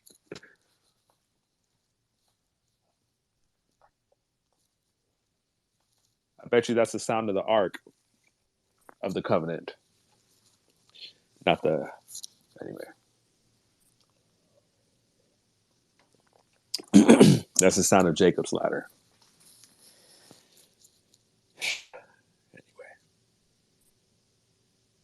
Anyway. What's been happening? Matthias, what have you been doing? Did you finally pull your head out of your ass, or are you still running around with Yanni? Never. So earlier today, it was fire, man. I run trainings at my work. So we have what are called clinical supervisors that come in. Yeah, I know. Fucking Paul, it's mind you, I mind myself, you know what I mean? But it's just one of those things. Hold on. Bro. We talked about code switching. Can you give us a taste of classroom teacher, Matthias? Nah, it's 100% the same. The what tone is the same. Today? What are we gonna learn today, Matthias? We're gonna look at how a treatment plan is a roadmap for how we're delivering services. So it's there as a tool for communication. It's there to lay out what the expectations are, and it's also the document that we're using to request an authorization from our payers. So any hour that we're asking for, we have to rationalize. And every hour that we ask for, we have to make sure that whatever we're implementing in the homes or here at the clinic is in line with what's in the plan. we're only looking for gradual changes. We're looking at how many times something's happening in a month, for how many minutes something is happening in a day. And if between 2 or 3 days we get a reduction, let's say even 3 seconds, that's success. And we're going for 1 bit at a time, because across 6 months, 3 seconds at a time, we've made an impact, not only for the learners, but for their families too. Anyway. But yeah, man. And then the longer we go into it, then, my heart starts pouring out, bro. I might get teary-eyed while I'm up there talking. I like it. And then gloves are off. Then you got to start swinging. So the plan is tied to how we get paid. So if we don't do this plan right, we're not going to get We're paid. not So you better that part. fucking fill this shit out. Write the plan that they can run. Or we're going to have to let you go because we don't have any money to pay you after all. How are we going to get paid if you don't write the plan? Would you Write like the to plan. keep getting paid? Okay, let's learn how we all get paid. One day you'll probably own a clinic up yourself. So take notes. Yo, I have to steal that, fam. Welcome to the Syndicate, the sales process. How might you create a disorienting dilemma? A dilemma that they're troubled by that they have no solution for. I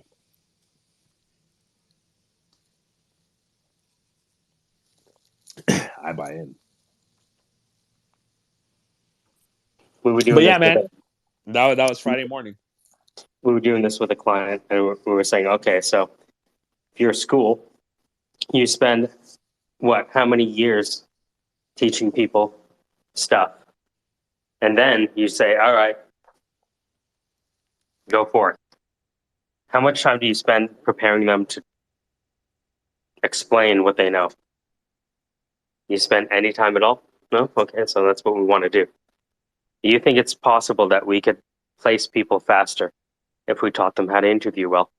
Taught them all the stuff that they don't know anything about, never done before in their life? Yeah? Okay.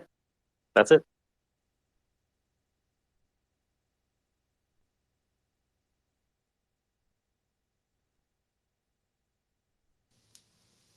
Damn, I was muted. I was in there like,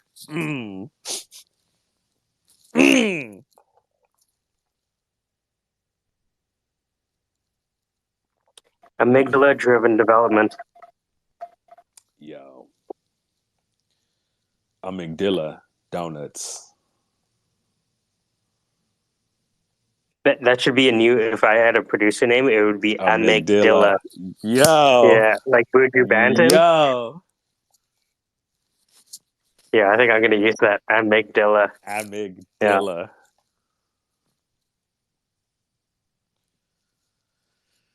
Damn, man. Life is cold. The light of our God is warm. You like amygdala? I do. Yeah, I knew you Am I liked the it. thriller adjacent to the amygdala? Mm-hmm. You're the thriller that looks like she could be from Manila. Mm. I got a job because someone thought I was from Manila. Look, I got a job because people thought I was Indian. Yo, enough respect to the Panay and Pinoy brothers and sisters. From Manila. You put my profile picture on your Facebook so people know that me and you are together. Oh, man. Have you seen that video? No, I haven't. I'm keeping track of my TikToks of the year. Magandang magamata mo. I need to learn Tagalog, bro. Flows like water. All I know is Putaganamo. Putangina mo. Oh, here it is. Sorry. I know you drop off when sometimes a video plays, but this might be one of the. Again, this has my vote. One of my votes is TikTok of the year. All right.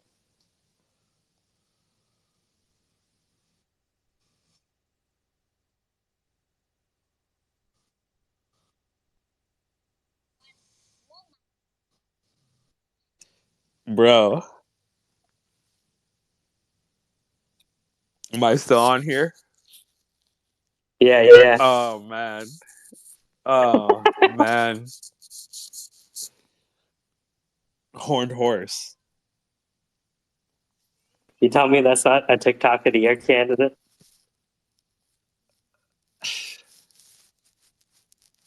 Feeling like ruckus right now. Oh man. He does the thing, doesn't he? Come on, guys. Well, his wife is a snow dragon, but not that kind. A snow dragon. Oh yeah, I remember this. Petros, just Look, I have a snow dragon. ignore him, bro. Everything he says is a trap. I know. He knows I hate him for it. But he knows I still love him. That part. Dang, man. Hey, Horned Horse, you build different, fam. That was. I did my Zangief laugh. That was different. I can't remember what we said. Me either.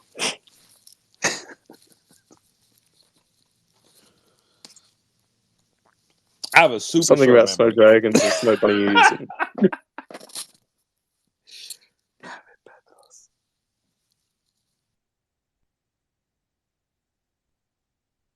God, I gotta stir this shit up sometimes. It's too much fun. Jeez The problem Louise. is when you get in too deep with your own stirring shit up, and then it's like, fuck, I'm wrong, but I gotta keep running this down. Yeah, you went from to borrow Paul's word, throwing an anchor, to wrapping yourself in it on accident. It wasn't supposed to be this way. Actually, no, I'm just not going to continue this conversation. Actually, I'm done. Actually.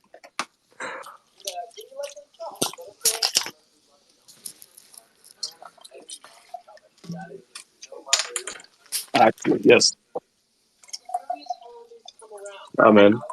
I'm just chuffed that this bird came back. I'm sorry to bring it back to that. But, You said what? I really didn't expect Say it to again? come back.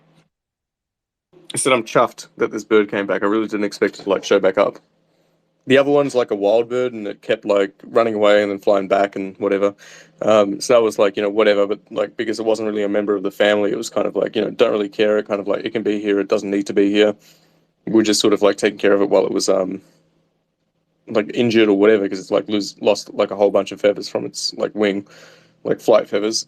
But yeah, it kept coming back, and then the two became friends, and whatever. And then the old one, or not the old one, but our one, the actual, the member of the family, ran off the other day, and I was like, fuck, I don't think this one's going to come back. It's got clipped wings, but so it couldn't have gone very far. But I was more worried it would have got itself attacked by a dog or something. So it really walked away. Yeah, just climbed a tree or something and went somewhere, and then Jeez. The thing is, usually it responds to whistles, right? It knows the whistle, it knows the sound, and it'll usually respond and chirp back at least. Beautiful. But so all of yesterday, no response at all. So wherever it went far away enough we couldn't hear it. We asked the neighbors and stuff, no one saw it. And then this morning I'm going to go to the bottle store because I'm like, well, fuck this, I'm going to get drunk today. Lost my friend. And then mandatory, minimal. Yeah, and then I hear this chirping from the neighbor's yard, and I'm like, I know that fucking chirp. And it's just sitting there underneath a car, chilling out, grazing. So it's come back to the area, and I walked over there, and it just ran straight over to me. I'm like, for fuck's sake, you little idiot.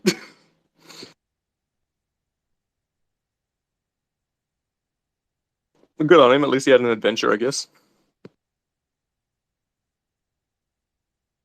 Wait, so how long was he gone for? All of yesterday. Oh, man. From morning, through to about 10 a.m. today. Jeez Louise. The wild bird's just sitting there in the yard, yesterday, just where the fuck's my mate? I felt bad for the wild bird. He knows what's out there, and he can't wrap his head around why the fuck would anyone leave. Yeah, and then like this morning the wild bird flew away again because it got stuck in a tree. It can't fly very far, like proper fly, but it can still like get around now. But like it flew away again. And then it's like so there was no birds at our house. Then like I went outside for a while and like I don't know, like a couple hours later and oh look, there's that wild bird again. And then like I was like, all right, fuck this. I got to the bottle store and I found the other bird. I'm just like, fuck sake, you two idiots, you know. Gotta love them. They're stupid little critters, but like surprisingly intelligent as well. They're like little children. Facts. The fact they come back, they remember like their Yes, location and they thing is learn. weird, man. Yeah, man. You recognize home when you got it. Maybe it takes leaving to find it again. Well, so they say. I fucks with this bird. That was deep.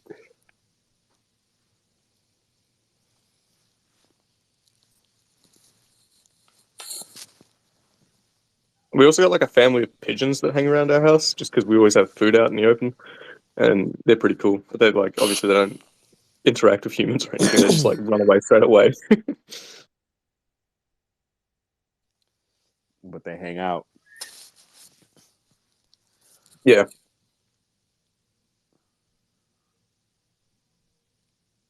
It's almost like pigeons were the first to gather alone. Pigeons are fucking evil. We have these mohawk Jeez. pigeons. Like they literally have little mohawks on their heads, and they walk around eating rocks. Like they just straight up swallow rocks. Apparently it's for their like Whoa. digestion and stuff because it helps break down stuff in their gut. What But they the literally fuck? I remember the first time I saw it, I'm like, what the fuck is wrong with this bird? But then what do they do after? Do they shit it out? Do they break down the rocks? I guess so. I don't They're know. They're not big evolved rocks. to digest. But still, like that shit is granite. That's not, and not in my water. It's a fucking stone in my stomach. Yeah, it helps them break down things like seeds and whatever. Apparently, because it Bro. like yeah, I don't know, Grinds it's weird. It And grinds then it. yeah, like yeah, in their guts, which is wild, right? That's a crazy Wild. concept. Yeah. Imagine if you had to eat rocks to fucking help break down food. It's like inner teeth, but it's post esophagus. And it's only fitting to have fucking mohawks, right? Because that's metal as fuck. Yeah, nah, facts, dude. Those are facts. Just Australian things, you know. Our wildlife is so metal. They eat rocks. Like, come on. Do they die from eating rice grains? Oh, I'm not sure about that. Typically pigeons we, are here. we sort of discourage it. Yeah. Man, that's wild.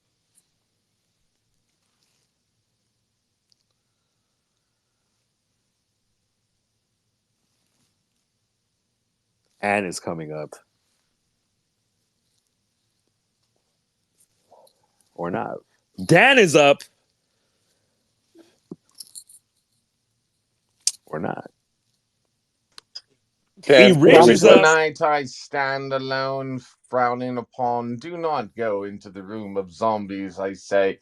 Let us grab thy shotgun by my side. Come, Mathios, as we fight thy zombies tonight.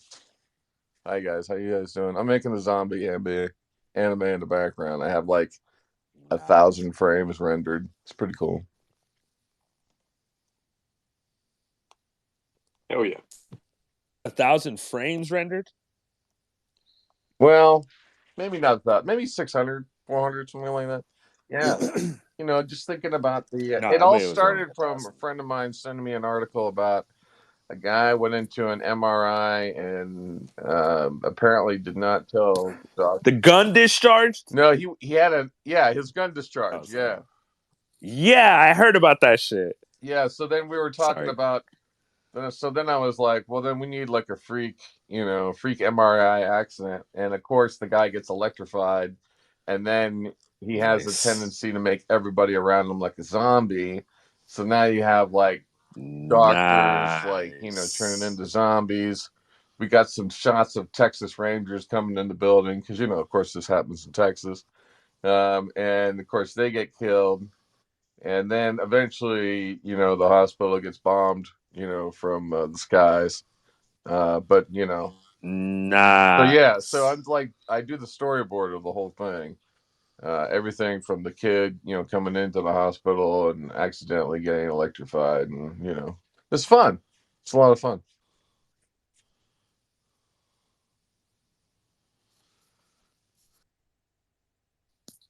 Fire.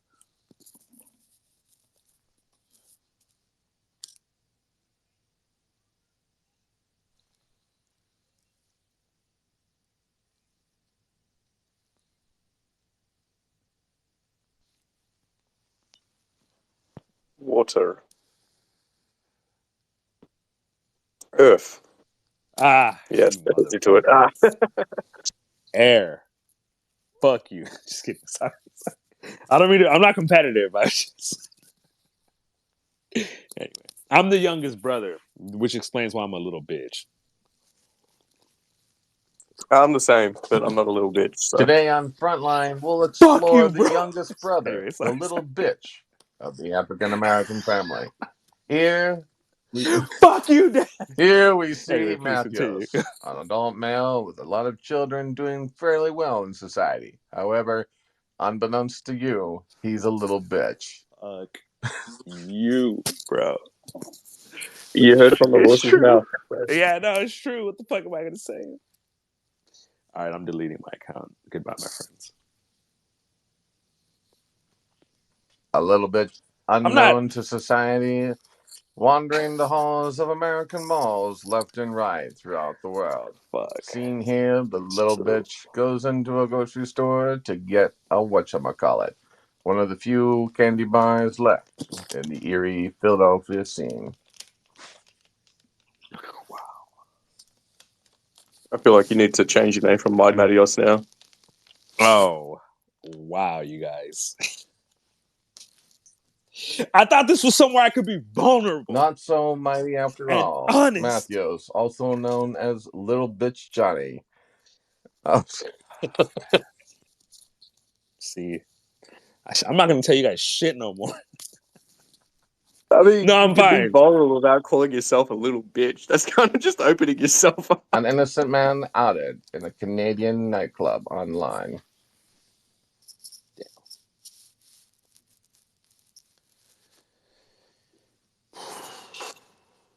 So, yeah. Do you want to be roasted? Because this is how you get roasted. No, I mean, what am I going to do? Act like my phone died? Which it is going to.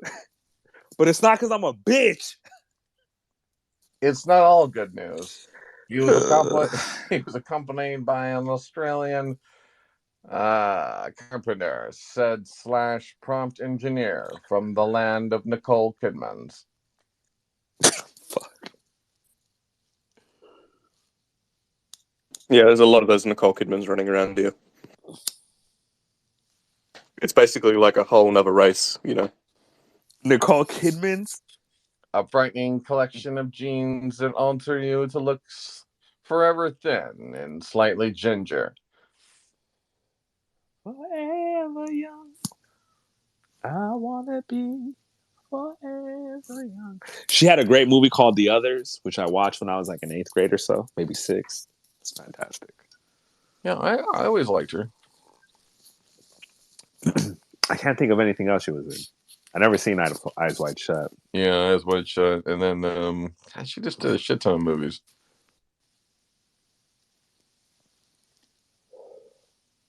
Top Gun. I was never the hugest fan of Nicole Kidman. But then, I was a kid when she was, big. So to I was speak. a So kid, it's man. like whatever. It was at that moment that Peter's sound and somber reveal gave Matthews the upper hand in the conversation.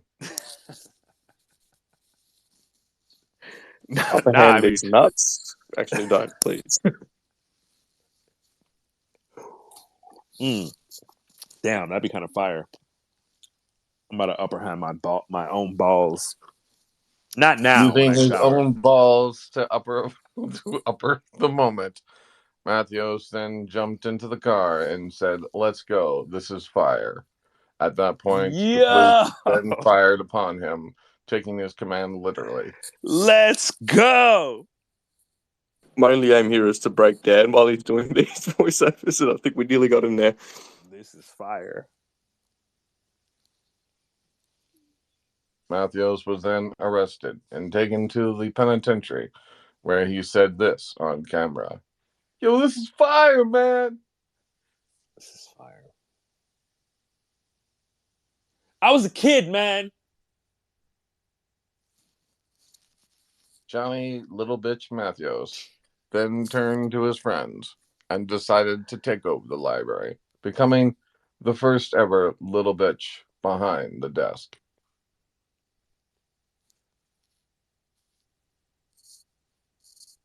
I Maybe this it's is not totally about the you, and I'm drinking frontline right now. narrator voice. I just love doing it because it's just so matter of fact.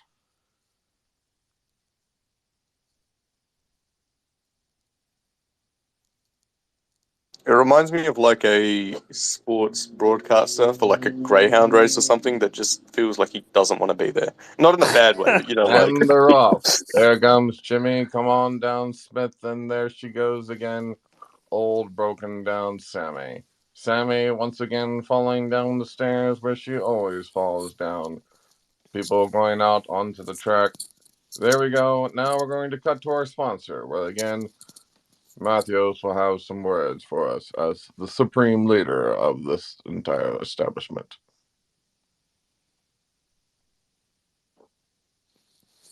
My bad. I thought you were going to narrate something I'd say. Oh, that's true. Yeah, what's going on? Yeah, I love Greyhound dogs. Actually, that's not really your voice. I can't do No, that that. was close. No, I Close. thought. Yeah, no, I thought. It was at that moment that Matthews' head was then attacked by the carpenter said man from Nicole Kidman Town, holding him down, saying, "Hey man, no, you erased my tweet." The two then tweets, or twits as they are called, rustled to the ground. Defendant and the lawyer for Matthews E. Rich said, "My client is useless." Facts.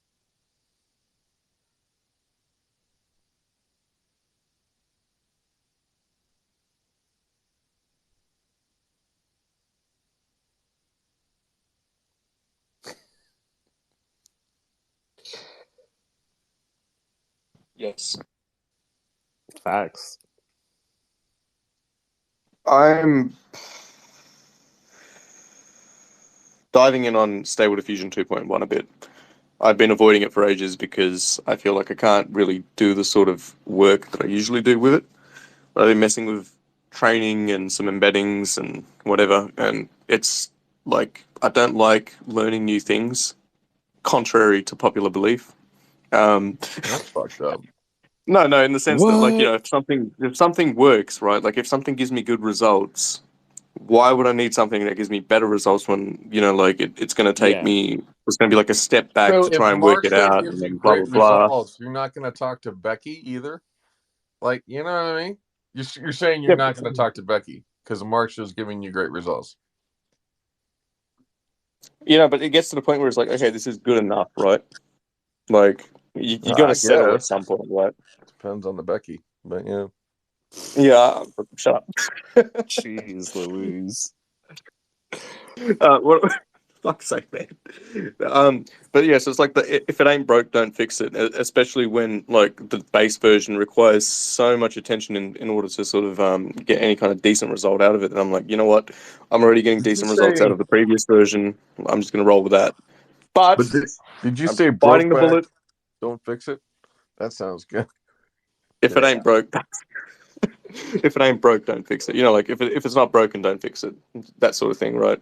I'm not saying we shouldn't have progress, but like what they did with Stable 2.0 and Stable 2.1, it really did feel like a big step back. But now what I'm sort of experiencing is that actually no, it's not a step back. It's just kind of it's held back for the purpose of people really making it their own to some degree, which is cool. I like the idea of that. I always like the idea of that to some degree, but I just like I already had 1.5 models, and I've been training on that for ages, and that's what's really gotten me everything that I've done so far. but now I'm messing with 2.1 a bit more after like, dismissing it and sort of picking it up a little bit, playing with it, dismissing it like time and time again. And I'm sort of like seeing it open up and kind of show its true colors, I guess. And I'm kind of like, okay, I've been sleeping on this. Maybe I shouldn't constantly, vibe that way. Maybe I should be a bit more progressive again.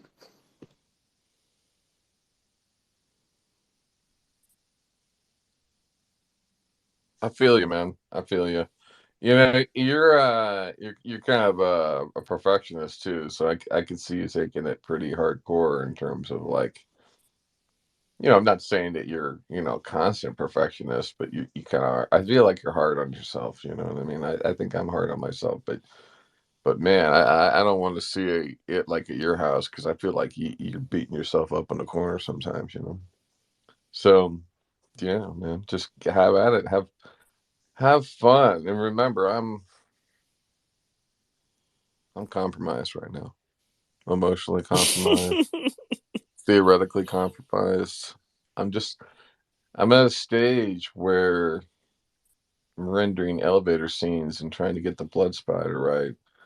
I'm not a good choreographer of the moment. The directional views of where you're trying to go and how you're trying to take yourself there are far beyond what you and I or others can comprehend. It's a plane of existence that you're on. Is taking it like you're riding the kayak down the stream into the water itself, not knowing for sure if that's the edge of where we'll be at on the distant far edges of existence. You know what I'm saying? I mean, I think you just take it the pace you want to take it.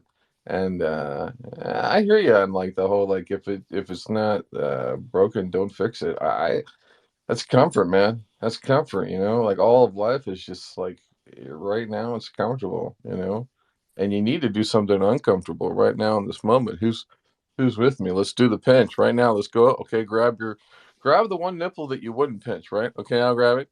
And let's now I'm serious. Ready? 3, 2, I should pinch 1, both. pinch. Ow! Yeah. I'm And not waiting that for your took you instructions. I out just of did it. normalcy, and now you're becoming more aware.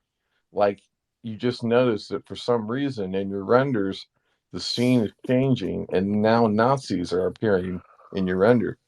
Is that reflected on you? No, Super it's the chill. render. Yeah.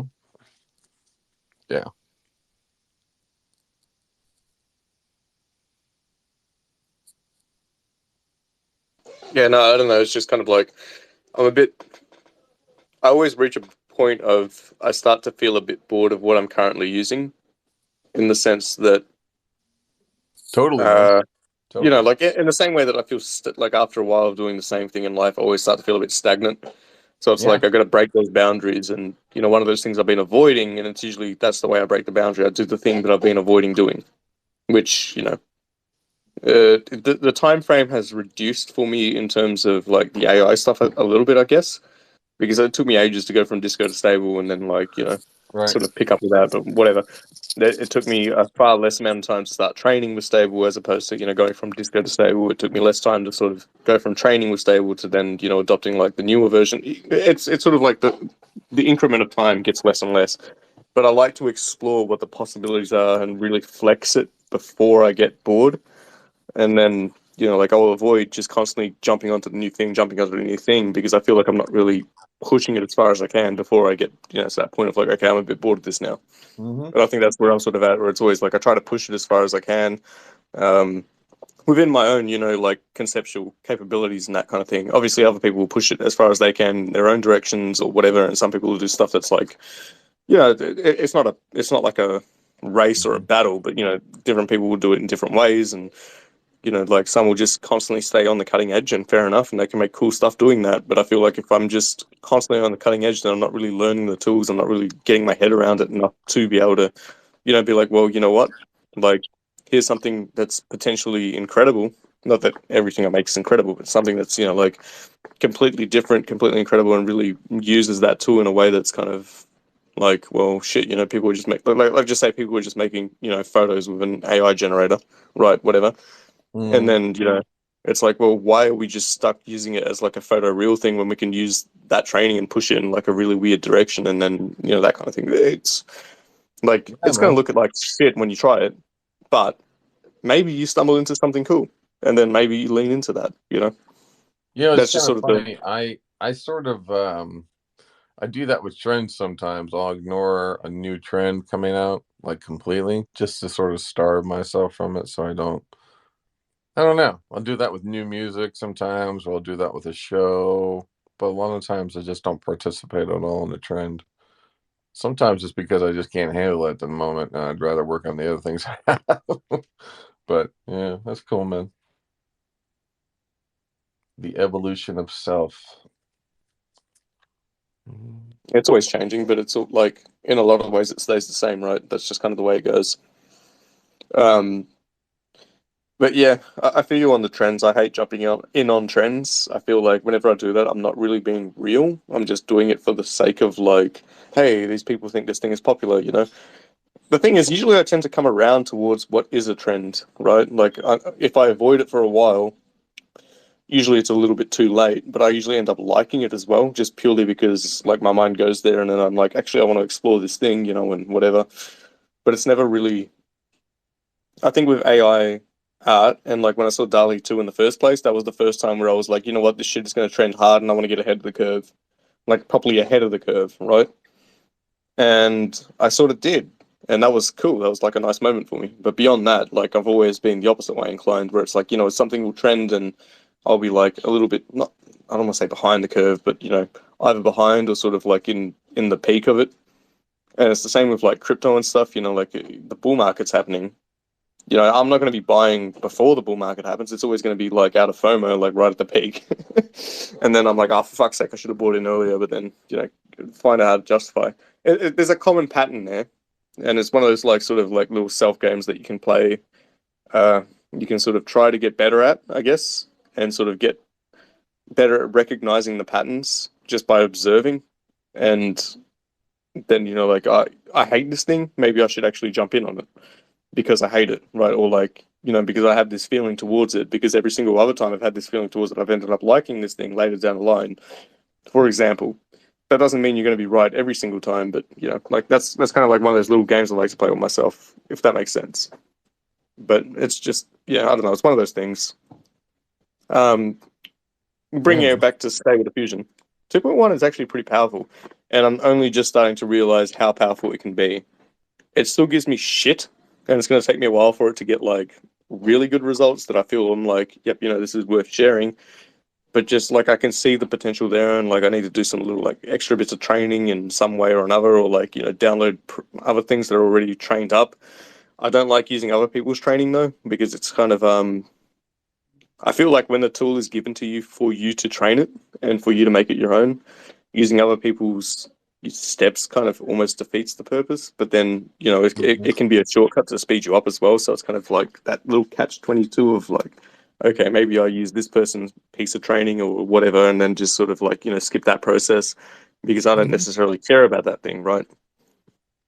yeah, it's good. What's interesting is with Runway, or not with Runway, but with Midjourney, you're kind of fixed with whatever their models are for the most part. You can have maybe two or three to play with or whatever.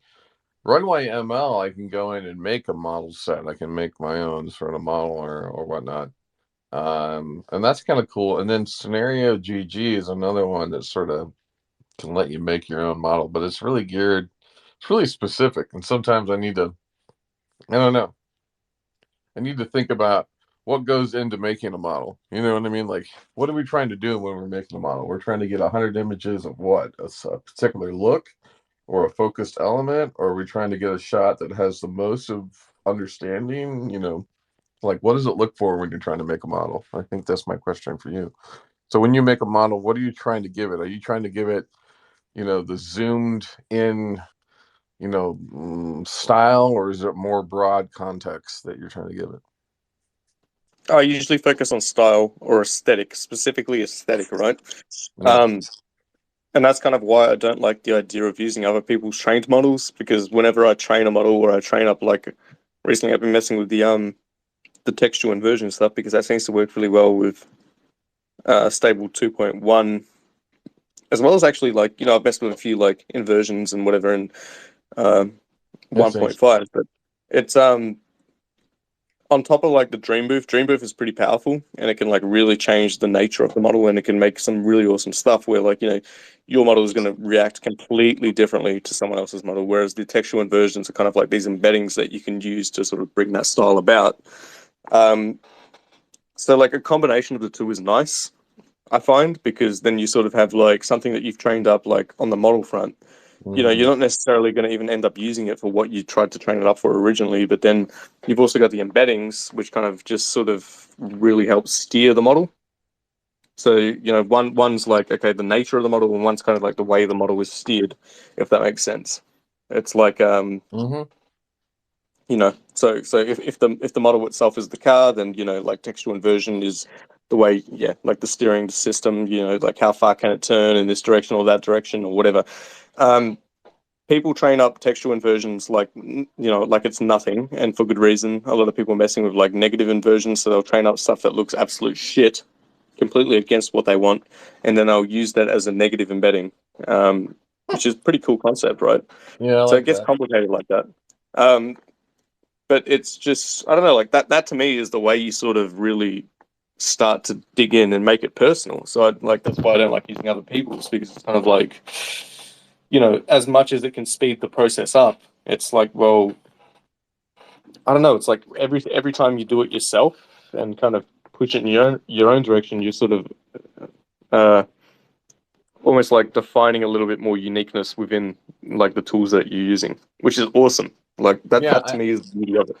it's really, and it's what's funny is that Scenario GG is really aimed at sort of, you're trying to make assets for games, so it's engine. It's, I don't know, it's interesting software. You should check it out sometime. I'm curious your thoughts on it because it has a prompt helper that kind of is nice, so it's always giving you inspiration on how to describe your scenes better.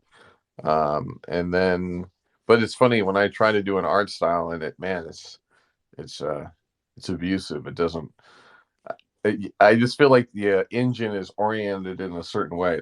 What's cool about that is that the software gets sort of like, it's like you go to somebody and you buy an airbrush set, not to do airbrushing, but you're actually going to use that to give tattoos to some people. You know what I mean? It's like, wait, that's the wrong thing. But it's fun to play with the software in that mutant aspect. I love that part where the people would make an opposite set and then sort of use that. I I do that a lot with prompts. Like I have, it's funny, but Dukes of Hazard is my default sort of like, God, I can't get what I want. Just throw fucking Dukes of Hazard. Let's force that thing to do some Dukes of Hazard for me. Sure enough, the computer's like, all right, well, in this particular style, in the context that you're asking, all right, sure, we'll put a General Lee jumping in where I just have a lot of fun with that. But that's cool, man.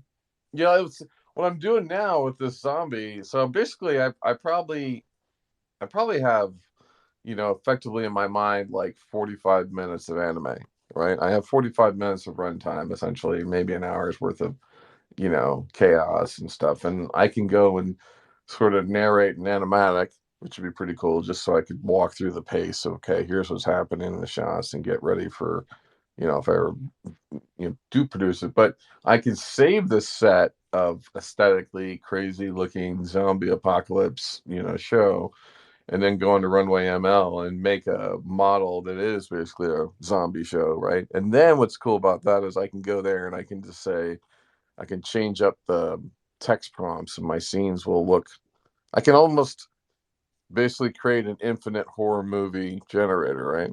Yeah. And then if I was doing my own sort of, like anime, like even if I was doing my own RPG sort of like game, right, where you're just like decision based game or whatever.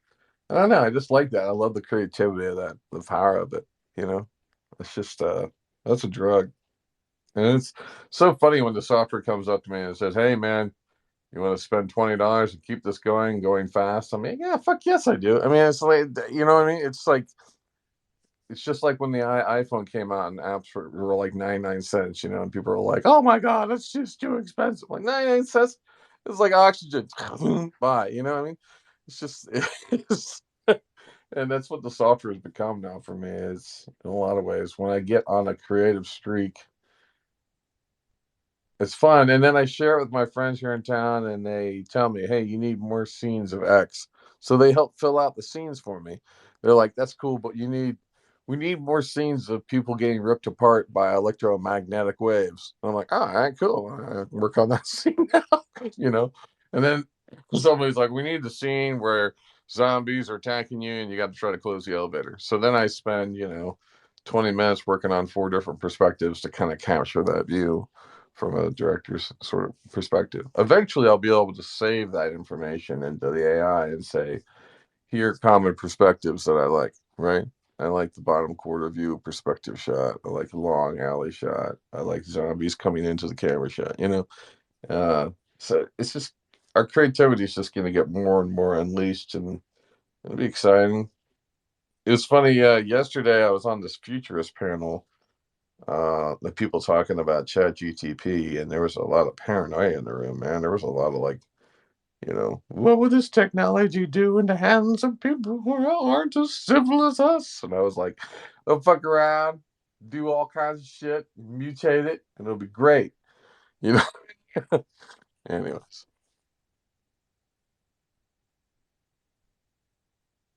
Lagatha's here.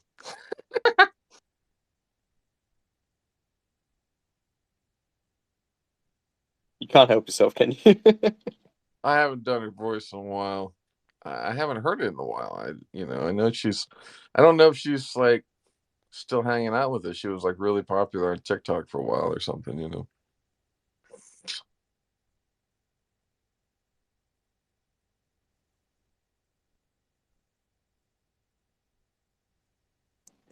What was it? She got some like butterflies or something. They're like hatching.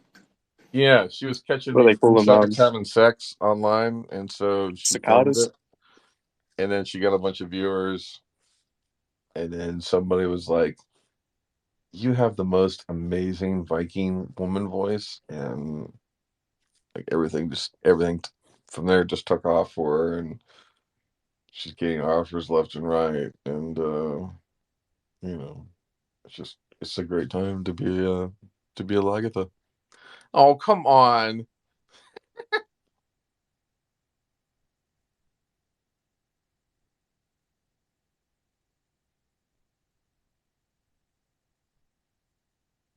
I was only famous for like 10 minutes. That's about it. Better than nothing. You know what you should have done though, Lags? You know that Tell me. pic of your foot with the condom on it? Yeah. You should have minted that as an NFT, right? Mm-hmm. Put it up for auction.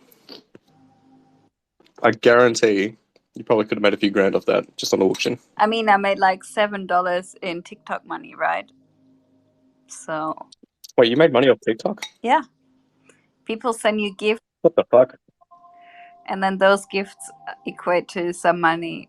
But since I can't be buggered trying to figure out how I get my $7 off, I just send that money to other people.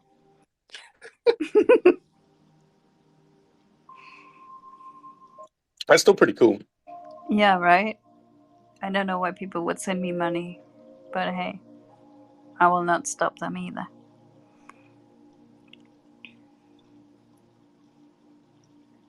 Thanks for sending us the cyclone instead of taking it on yourself.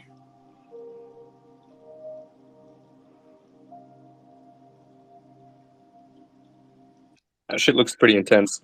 Yeah, I know. I like the Zen music. Whoever's got that going Oh, on. that's me. That's my TikTok music that runs in the background when I go live. I turn that on, and I was thinking I should go live, and then I was lazy, so the music is in the background.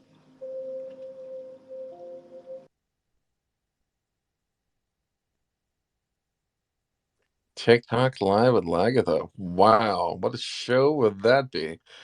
Hello, everyone. It's good to be here, and welcome again to Lagatha Live. It's really weird when actual people out of my real life, also join. I had a friend join me yesterday, and I know him and all his family, and it was really funny. because I'm talking. It's like a one-way street. Talking is just me talking. Everybody else can send comments. I guess they can join the live if they want to, and I accept them. So it's like a Teams call then, I guess. But obviously these people don't get to see my face either. They just get to see my caterpillars.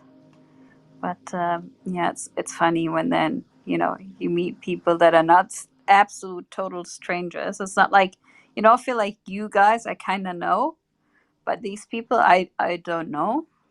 Like they're absolute strangers, and it's really funny how to see like how they're like people from all like walks of lives, like totally different, and like aged between 12 and I don't know 65 or something.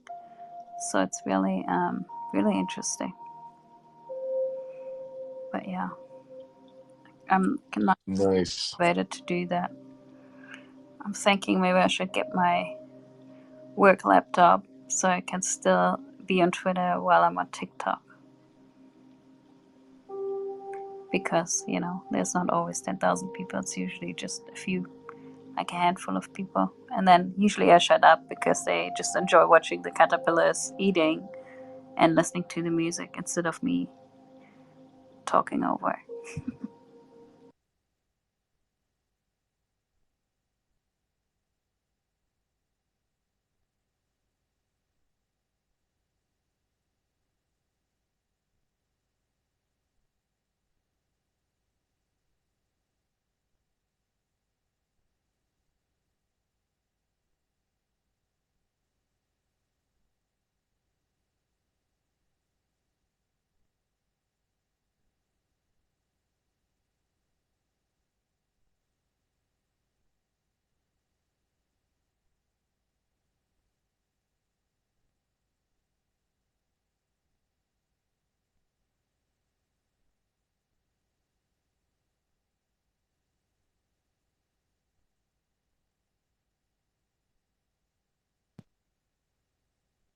All right, guys.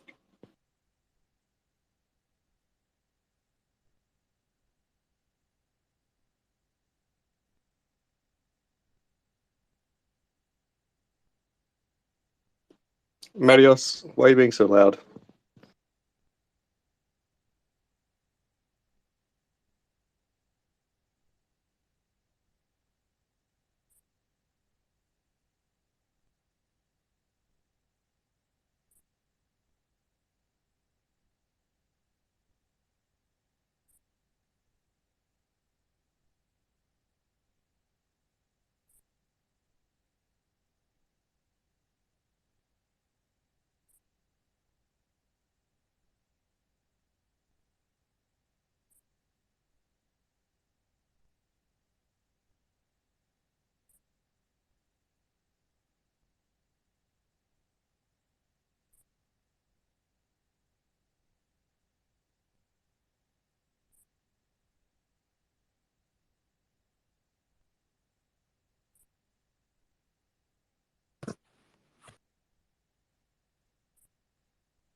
How's the bird?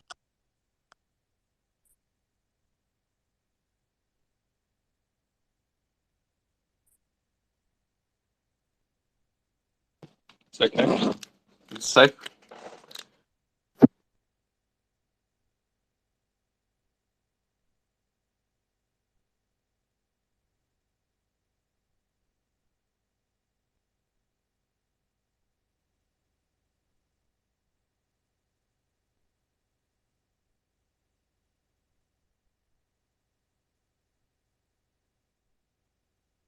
I asked how the bird was. I don't know what you said.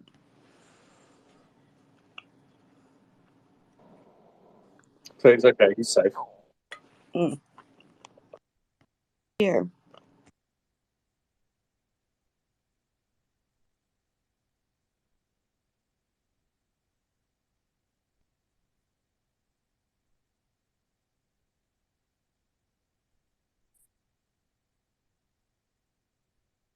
So I'm just eating some Snickers. Do you guys have Snickers over there?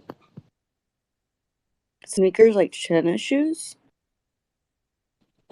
Like the chocolate bar. Snickers, yeah. Yeah.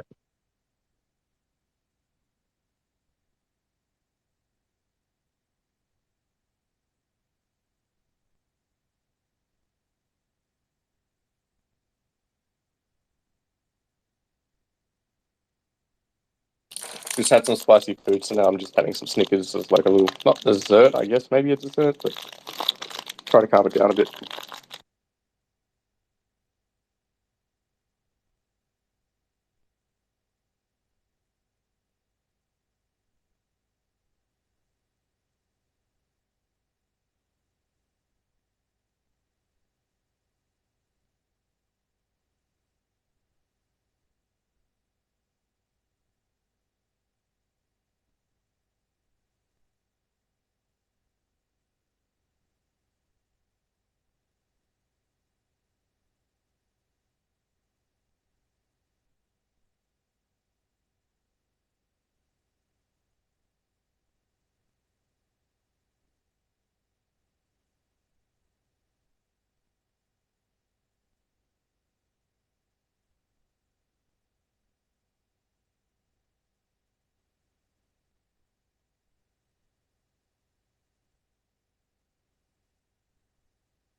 Is it bad to have like too many Amazon basics in your life? Like I have an Amazon basic shirt that I'm not proud of per se, but it does keep me warm. And so yeah, I don't know. It's like I don't mind Amazon Essentials. Like I'm okay with that. It's like they have their opportunity too to try to sell me. Sure, do they steal from others? I mean, yeah, but who doesn't?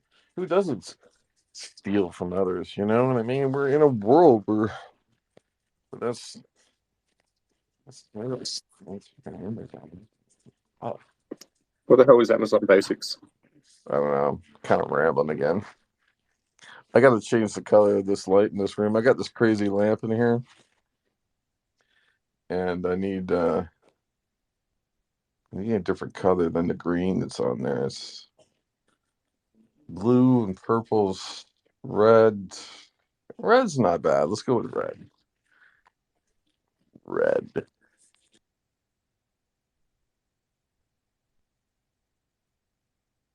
I like red. I've got some color changing bulbs in my chandelier, but one of them doesn't seem to want to sit in place properly because I have to use these adapters, and the other two are fine. They've locked in, and the adapter worked for size, but this one of them seems to be hanging loose for some reason. So I've tried to fix it, but it just doesn't want to like click into place. But anyway, I love the RGB thing. Like, I'll be up late at night, but set it to like red or purple sometimes. Purple's cool because like when you get that like close to ultraviolet purple, Mm, certain things in the room will start to kind of have like a certain look about it. Very yeah, surreal. that's cool. I have like a dimming lamp as well. So that's cool. And it's like an old 50s style dimmer, which is kind of nice. It's like just, I love lamps. I really love lamps. Then across the room, I have like an old tiki lamp. So it looks like it's a Hawaiian tree from the distance. So it's cool. And then normally I would break out another crazy, like, one of those lamps things that just throws a design on the wall and plays like an ASMR music sound of someone going, "Oh, yeah, Adios. Yeah, Adios." You know what I mean? Some kind of ASMR thing like that. But I would turn that down and just use that. I gotta have my effects in the room to keep it going, make it look like a nightclub, you know? 'Cause I spend all day in this fucking room sometimes. Just saying. All right, so Peter, give me some more scenes. I need more scenes for this. This is that whole classic hospital, bad accident happens, people turn into zombies, cops show up. It's a fight, but it didn't work out. Cops turn into zombies. I got to bomb the town, fly in some jets. Give me your mind's eye, everybody. Welcome to the Mind's Eye Show. Give me what you see in your mind's eye as what you'd like to see in the camera. Like, ooh, you need a shot of XXXX or whatever. That's what I'm looking for. And thanks for listening, and welcome to another Friday night of love and spiritual awakening. It's 11:43 p.m. on the East Coast here in all day America. It's the show called the Syndicate. Today's the sales process. We don't give a fuck about that because we're going into the weekend. So just ease on down the road.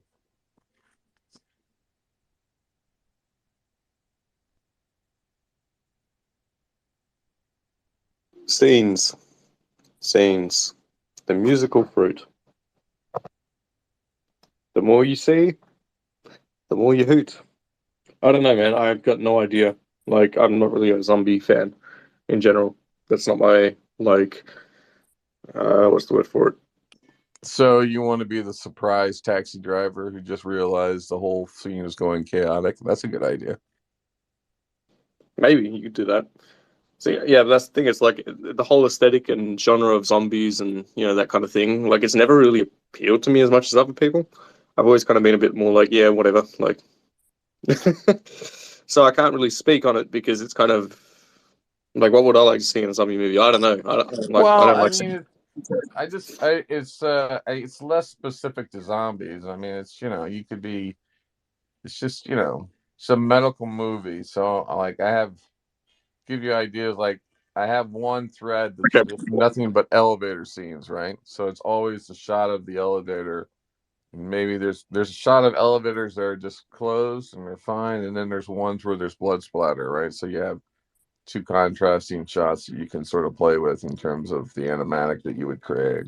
Or another one would be like crowd of zombies, right, attacking Doctor. Or one of my favorite scenes to do is security monitor footage of what's actually happening. So like stage a scene and then put that in a like a alert system monitor, and then have a shot of a person looking at that. That's really a lot of fun because then you have like a shot within a shot within a shot, which is kind of cool.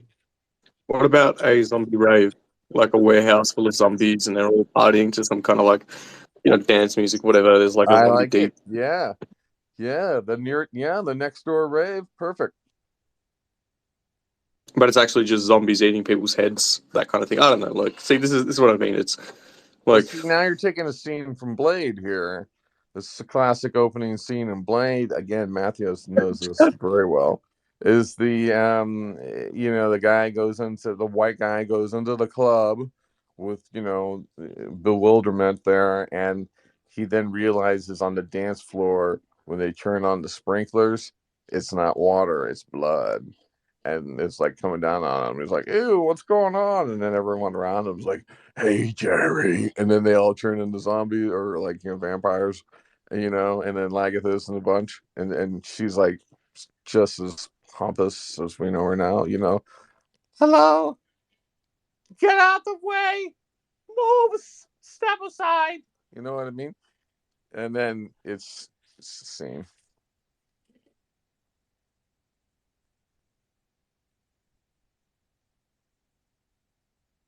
yeah. Um, good to know I'm not original. um, I haven't actually watched Blade, by the way, so I have no idea about any of that. But it's cool that that's been done, I guess.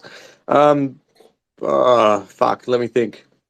What Have about like seen Blade, man? I mean, right? So you got like a ranger in the desert, but he's a zombie, and like yeah. he's going to like go check out fucking I don't know like some farmer's ranch, and it's like actually I'm not here to check on your cattle, I'm here to eat your brains, sort of shit. Like I don't know. I'm getting really like cliche and weird. I I feel like think this has been done, but I'm more concerned about the fact that Rich hasn't gotten together with you and you guys haven't seen Blade yet. I mean, she's probably seen Blade, but Peter hasn't seen Blade yet. That's a big issue, Rich. You I've gotta never seen address that. like I haven't seen it. Oh my god. you sound so personally offended. Yeah, it'll be okay, Dan. Yeah, no, I need a moment.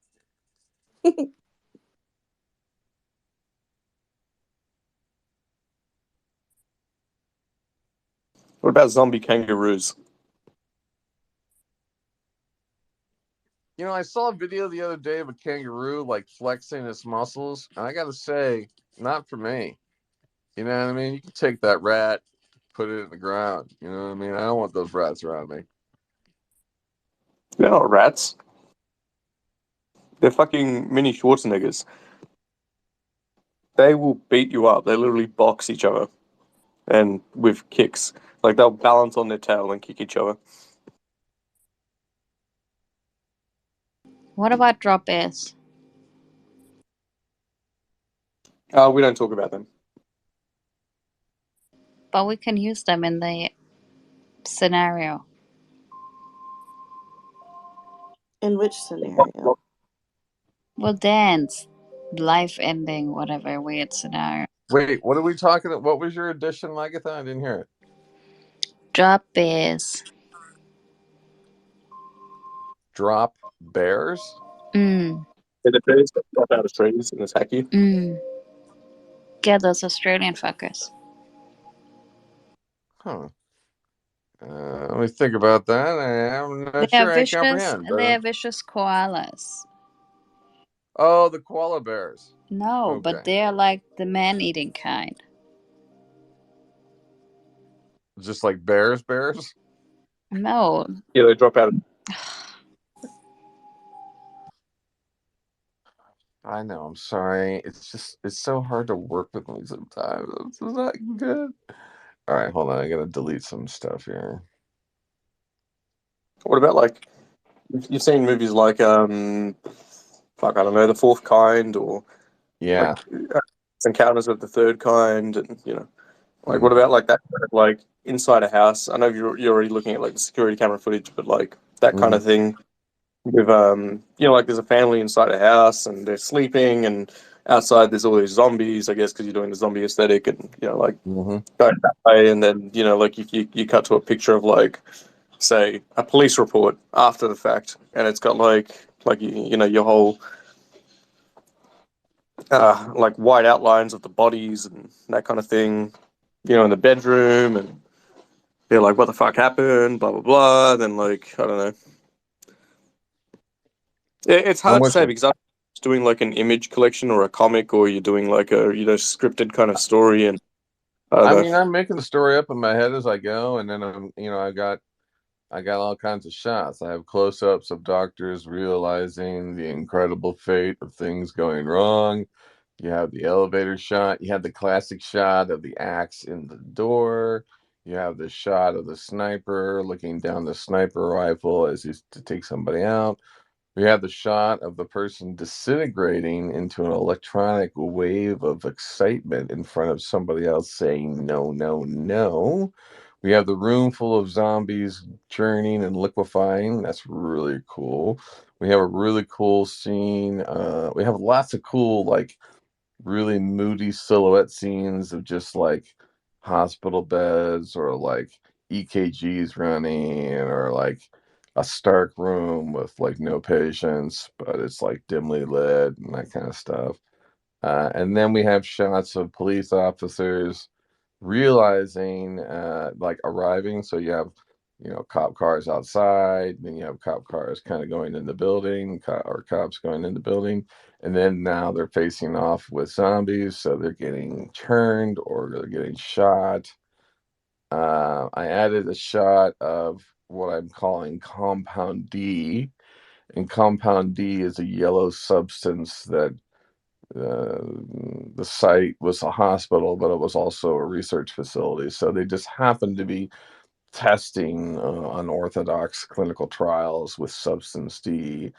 And that actually coincided with the accident and the MRI that made the kid go and turn into a ball of electrical light and whatnot. We have lots of cool blood scenes of like blood coming out of rooms where you just see the door closed. It's like stark floors, and then you have that weird blood like slithering out.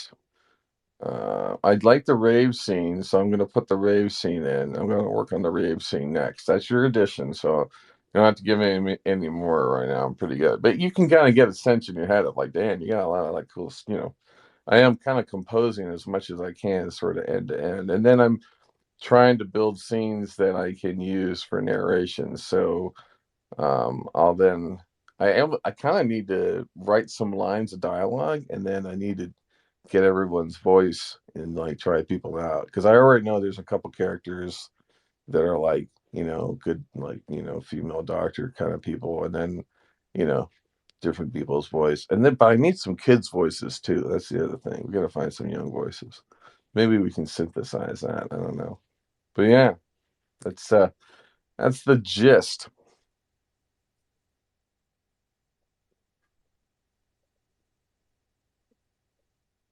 Does it sound nuts? It sounds nuts. Sounds fun. That's the future, man. Sit down and just manifest. Just do it. Yep. Yeah, I mean the runway MLs Gen 1, when that arrives, now okay, now Eric Peter, here's the cast meow. But here's the only issue with runway ML. It only needs like 30 images to make a style. Whereas I'd like to give it a lot more. Anyway, but I can make this horror movie aesthetic, right? This style, feed it this style that I've been working on today. And then I can go and shoot footage of scenes. I can have the shot of Peter walking into the lobby. I can have the shot of Peter walking up the stairs. I can have the shot of Peter holding what looks like a gun in his hand, but it's just a stick. Right? I can basically stage all those shots, take that to the runway ML, run Gen 1, and then pick that model, the horror movie, and it'll create an anime for me. Isn't that insane? And that's, I mean, that's guided. That's frame by frame, sort of guided. We're not at the necessarily the prompt level of it. I think the prompt level of it might be trickier because that requires someone to sort of write a scene transition kind of language. But if we have the video, like if you took the video of people that basically acted out every sort of kind of scene, you could then capture all those types of scenes and then basically build a choreography engine that then would sit alongside your art engine, and then you could do anything. In fact, someone should be working on that now. We should be working on that now. God, so many things I should be working on right now. Fuck. Neither. I need to raise some money. Money. My Money, phone. money. Hi, Mike. Hey.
Let's go.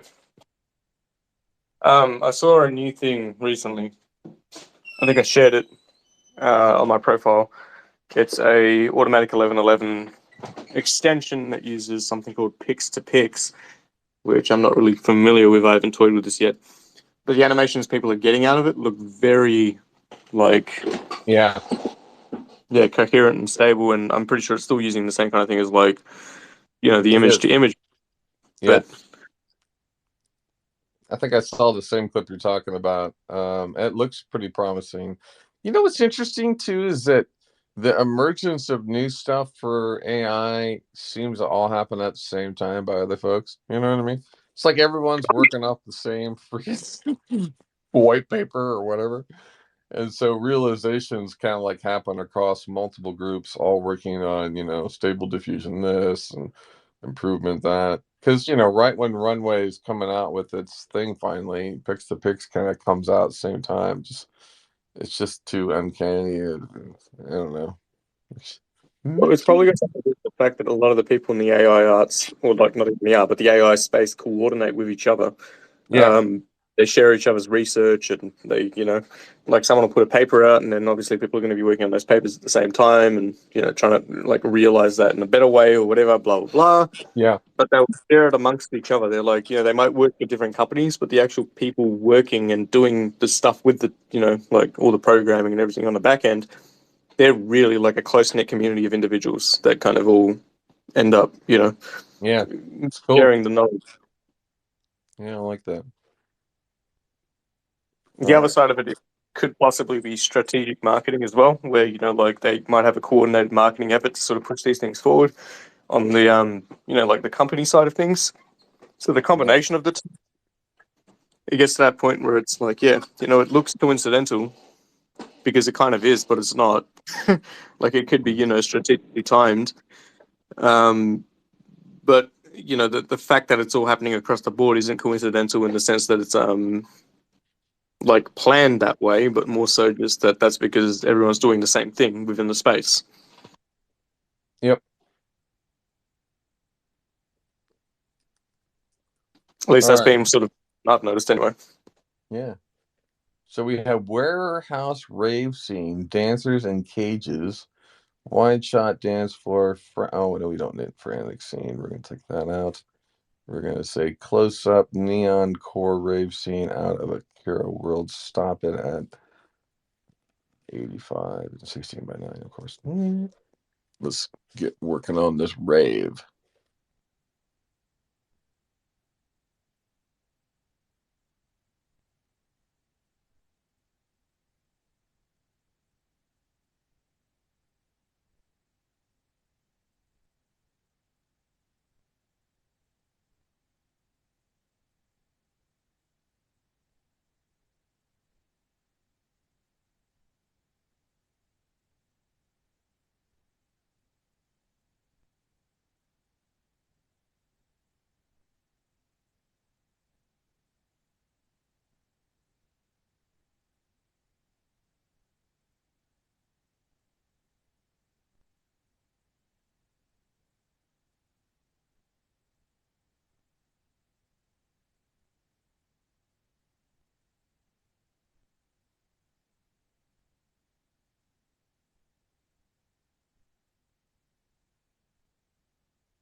Can you put a zombie Jesus in there? What now? Can you put a zombie Jesus in there? Oh yeah, we can put the zombie Jesus. I'll work on that.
All right, so the first rave scene didn't quite work out. Uh, it was too neon core, and it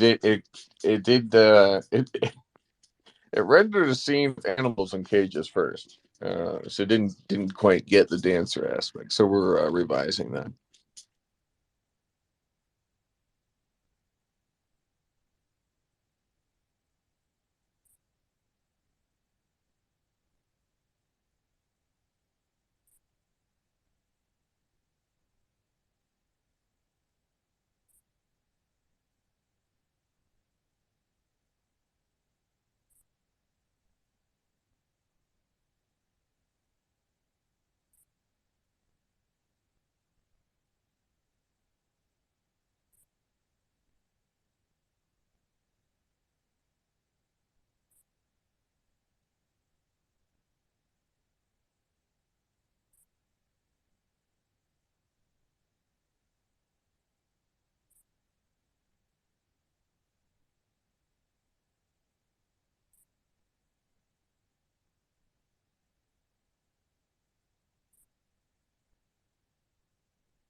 Howdy.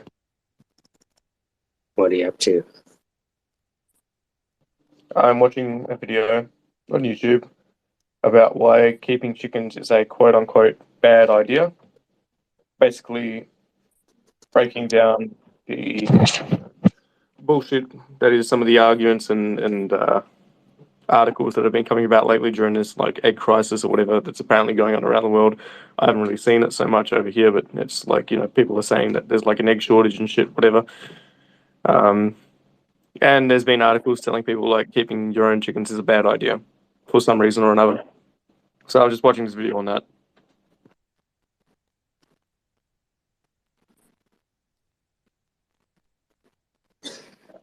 You asked.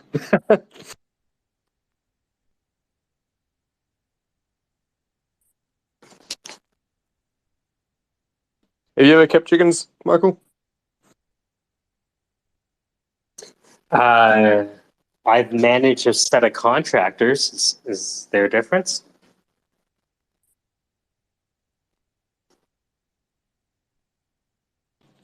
Probably not. Right, the chickens need their feed. They need they want the freedom of a large space in which to roam. They often peck each other's eye out at times. Sometimes they don't lay eggs. I'm talking about what it's like to manage people or raise chickens. Yeah. Yeah, Yeah, I guess mostly. right? Mostly you just have to prevent them from fighting each other. But there's no way to really do that. There is no way to do that. My buddy at the who was a prison warden, he said if people want to fight, they're gonna fight. You just have to make sure they're not dead after they're fought. That's the tricky part.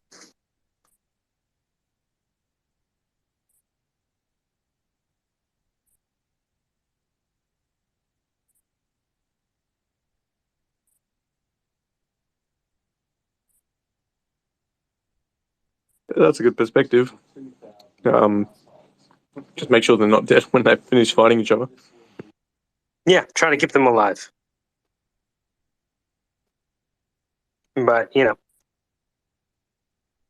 we're in a civilized jungle, so there will be competition.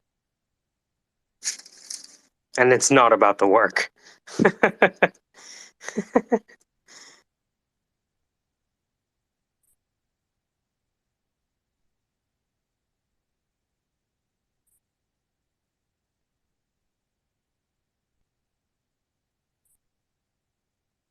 Are you trying to say that a jail was like a farm? Animal farm. Yeah. Work is like an animal farm. George Orwell.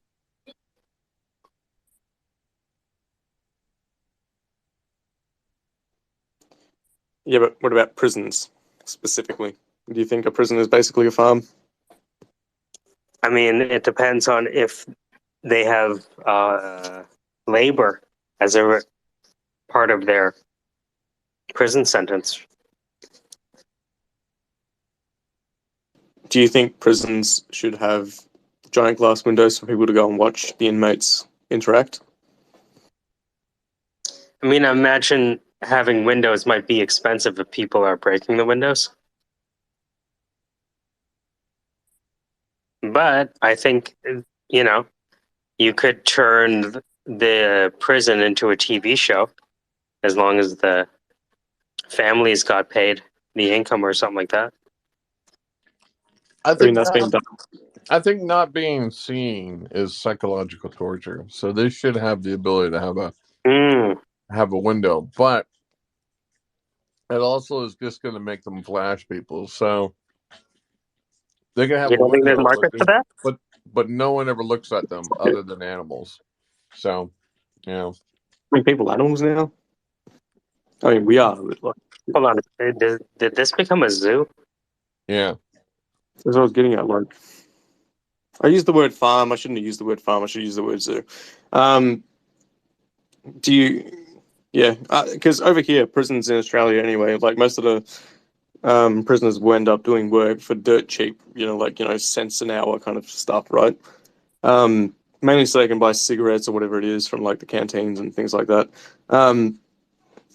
But so like we have this. I'm not sure if it's technically true, but there was a rumor that like all the KFC potato and gravy is basically put together and manufactured by like the prison complex here, which would not surprise me because the labor would be that cheap for them to actually do that. That it'd be a hugely profitable thing for a company like KFC to Wait a take minute. advantage Are you saying that the American prison system is our own version of Foxconn?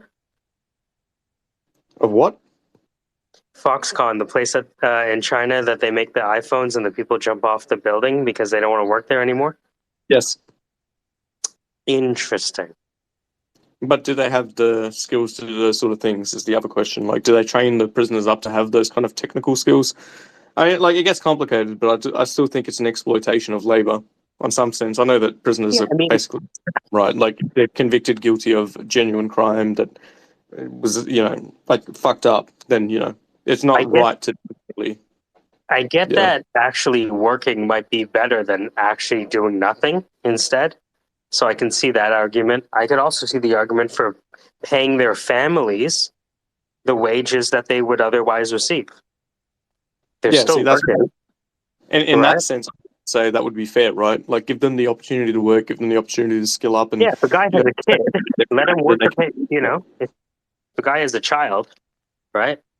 Or a wife or yeah, something, then you there's be no getting reason. benefits for their family. Yeah. Absolutely. I don't think there's anything wrong with that. I think that's that's perfectly fair and Hey, perfectly in some sense, right? but, I mean, the argument would be that the money that we're making is part of your restitution to society. That might be the argument against it. I mean, the whole point of a prison, right, isn't necessarily to make them suffer, but to segregate them from functional society because they've proven they can't, you know, not function in society, but they're likely to cause harm or whatever, right? So what do? Well, you keep them separate, in a sense. I know that's a fucked up concept, but like that's the whole point of a prison, right? You keep them separate from people just Yeah. going about their daily Yeah. lives that aren't trying to hurt each other or trying to fuck each other over or whatever. And these people that have proven that they can't be capable of doing just that are going to be, put aside, put in the naughty corner, right? Like, but that doesn't mean they shouldn't be able to make money for their families or anything like that, Yeah, because I think there's a balance there. But again, even like the NCAA has struggled with this, right? Like if they make an NCAA video game and they use the student's likeness, does the student get paid? Right now, the answer is no, right? If they sell a bunch of jerseys because, whoever the next LeBron James or Michael Jordan is fucking dunking it with their feet, do they get paid? So, this is played. This is still an active argument in a lot of other spaces. Yeah, for sure. Over here, I know that they basically get fuck all, like if they do the work, but they have to do the work anyways, usually as part of like their thing or whatever. I don't know, but they get paid like as inmates, they get paid fuck all. I don't know if the actual families or anything get any kind of fair kind of like rates or anything for the work that these people have output. Yeah, probably not. But again, it's how do you balance? There's like 3 or 4 reasons that punishment is made, right? There's like to dissuade other people from engaging in the same act. That's one of them. Restitution towards society is another one. Reducing the rate of recidivism or repeat offense, another goal of the punishment. So,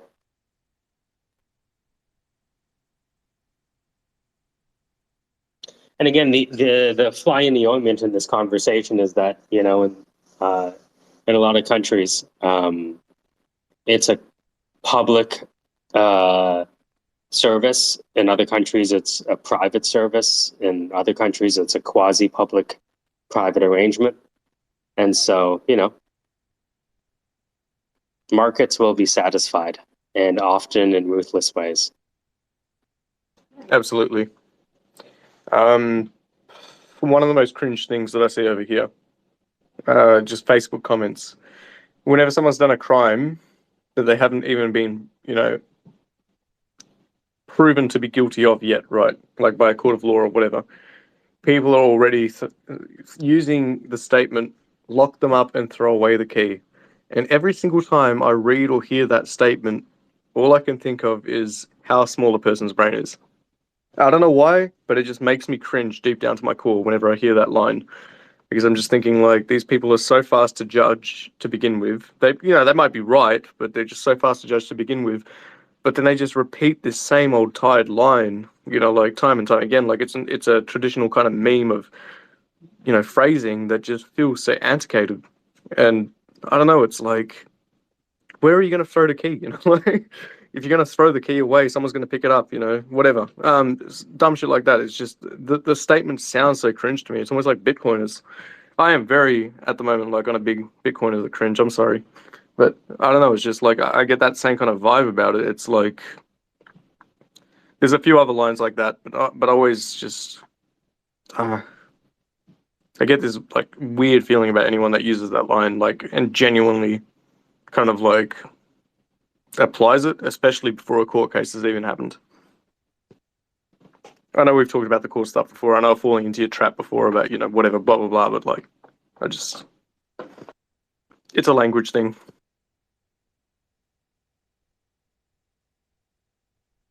Do you have sayings like that over there as well, where like it's just repeated ad verbatim and it feels like it's lost all meaning because just people keep saying it without, like appropriate context?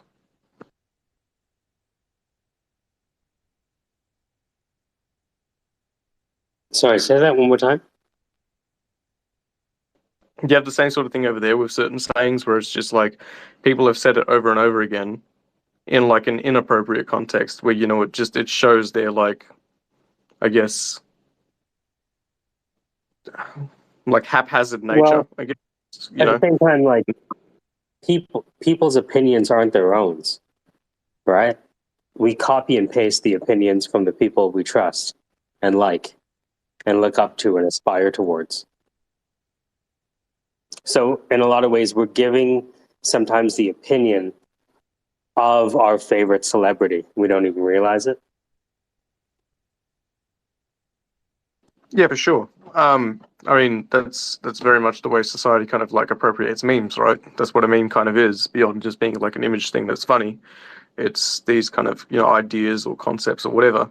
But I was specifically talking about sayings that you'll like hear people use with like a certain level of, I don't know, I guess like a lack of self-awareness, and you just feel like whenever you see someone say that saying or you hear them say that saying, suddenly you're just like, God damn it, I hate this person now.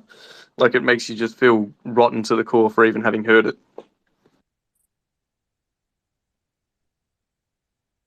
Yeah, I always ask myself, where are they copying and pasting this from? I want to know the source. That's an interesting. Because they're just employing the phrase, right? The language disguises thoughts. Yes, they're employing the phrase with their mouth language, but who are they copying and pasting from? Yeah, that's fair. Right? Because we're all repeating stuff that we heard somewhere.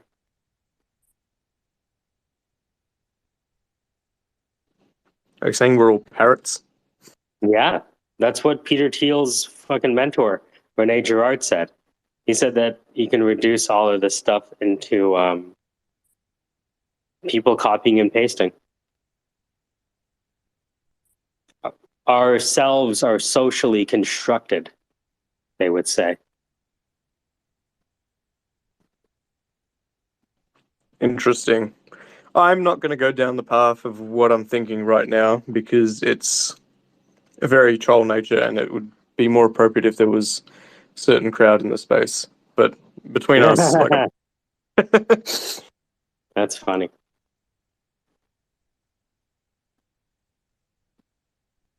I don't know. It's definitely something that I've pondered on before as well. It's like, but then it comes down to the whole, like, what was the first word, right? Who said the first word and what was it? And therefore... Peter, it sounds like you're passing on a troll opportunity here. Can you explain more about that? That seems more a crisis of conscience, or what? It's more it would be wasteful to use it here because I feel like any conversation I have with Michael will end up being turned against me for one. um, Interesting. Mhm. I'm joking about that, by the way. Go But on. it's more also, I'm sure he agrees with me in what I'm thinking already. So it's kind of like preaching to the choir. I don't need to say it for him to sort of, like I don't need to go on a big spiel about it because there's no point in that. On the other hand, if there were people in the audience or whatever that were like Well, on the opposite side of it, that were don't give me the really spiel. Give me the shpa. If the spiel is 2 minutes, give me the shpa, like the 30 seconds. if we're just copying and pasting each other, how is that any different from the AI stuff? That's the spa. I mean, that's what we're confronting with IP, right? Well, yeah, but see now I guess we can get to that point where it's like we can So, discuss, I'll, but you know how I feel. I'll, I know how you feel. I'll give you an example. There's a point when you start writing jokes where you recognize joke forms. And then you realize, fuck, my favorite comedians, they have all the same jokes, kind of. Oh, man. And it's tough, right? And people worry about joke thievery a lot in comedy. It's like a big thing. They found out that comedians in Quebec were translating English acts and just reading them in fucking French and getting paid, for example. So, yeah. Yeah, can you imagine that?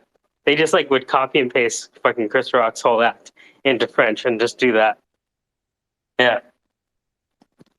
So, It's fine. yeah. But I guess my point there is kind of like, without getting too into the spiel of it, because there's no need to get into the spiel of it. Yeah. Creativity is hiding your sources. Yeah, kind of. But I also can see just that. if you start saying, where's the source of whatever they're thinking or feeling or whatever it is, right? You start looking down that path. It comes back to the whole, well, what was the first thought? Who had it? Who's actually genuinely had an original thought to begin with? What So, defines original, right? And that's where it gets interesting. I like this conversation on another level because we're talking about the syndicate, the sales process.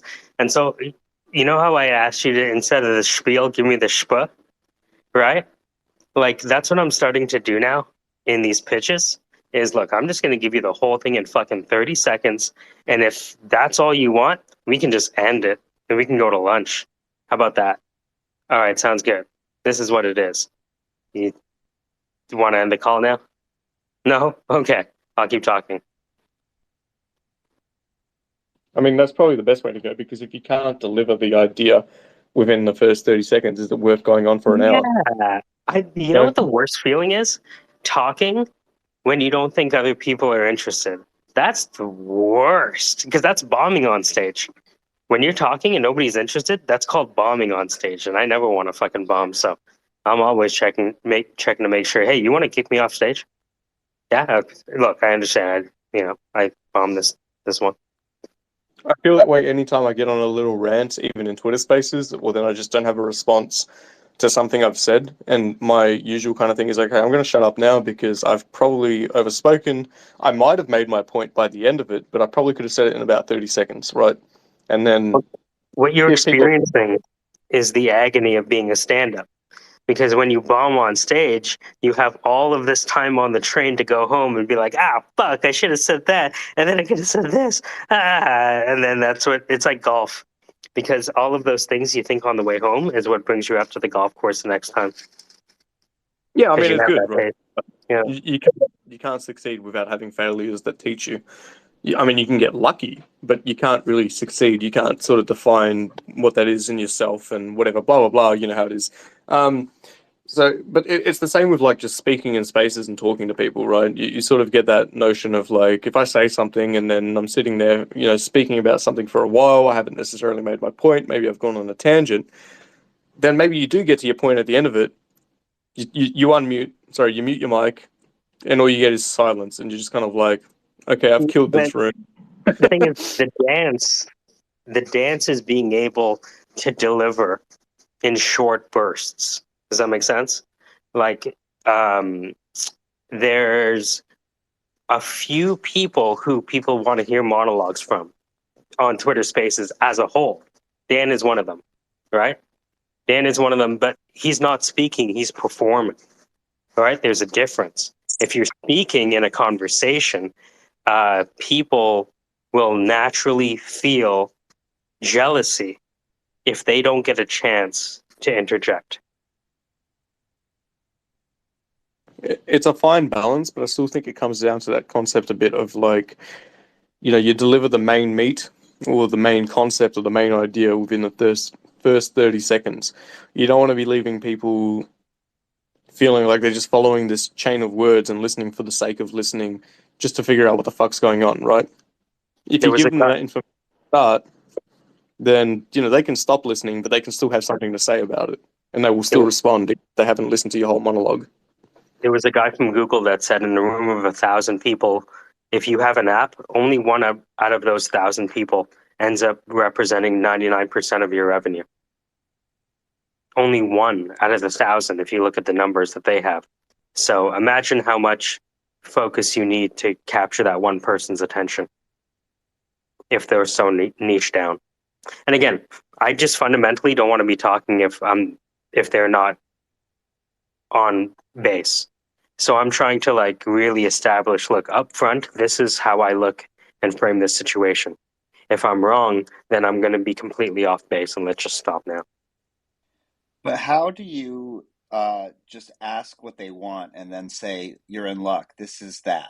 Because that's what I used to do when I was a recruiter, and it was pretty effective. Because I would just say, what are you looking for? What do you want? And they'd be like, well, and they'd talk for a while. And then I would say, well, congrats, because this is that. And I just repeat what they said. And hopefully it's true, or else I would be lying. But usually it was true. I could find a midpoint between what they wanted and what I had, and just say it straight. Yeah, it's a process, right? We talked about it before, about rank ordering their problems in terms of the implication of not solving versus the benefits of solving.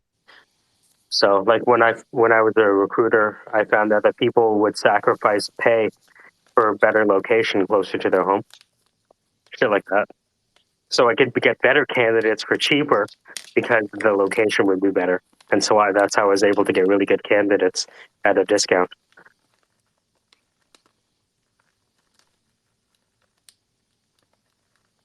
I find they're either if the young ones want mentorship, but the older ones want impact. Talked to a lot of product managers, want to make an impact. Depends if they've just had a kid, because they're supposed to say they want to make an impact. No, but really what they want to do. Look, man, I got a kid. Yeah. Whatever you got, man. I just need cash and a good health insurance. Well, yeah, right. So understanding the levers, right? Or a lot of it was making sure that you sold the wife. A lot of people forget to sell the wife or the husband. They're decision makers too, and they're listening to the whole conversation in the background. It is a family disease, or a family decision, recruiting. Alcoholism, that's a family disease.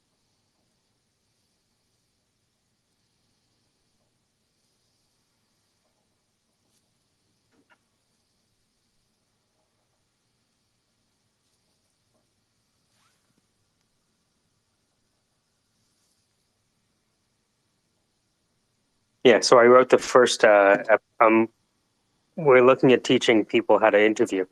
And so I'm starting to write just a sales series right now. I posted the first one to the top. In a world where your product, brand, and service are the same as everyone else's, it's only your sales process that differentiates you.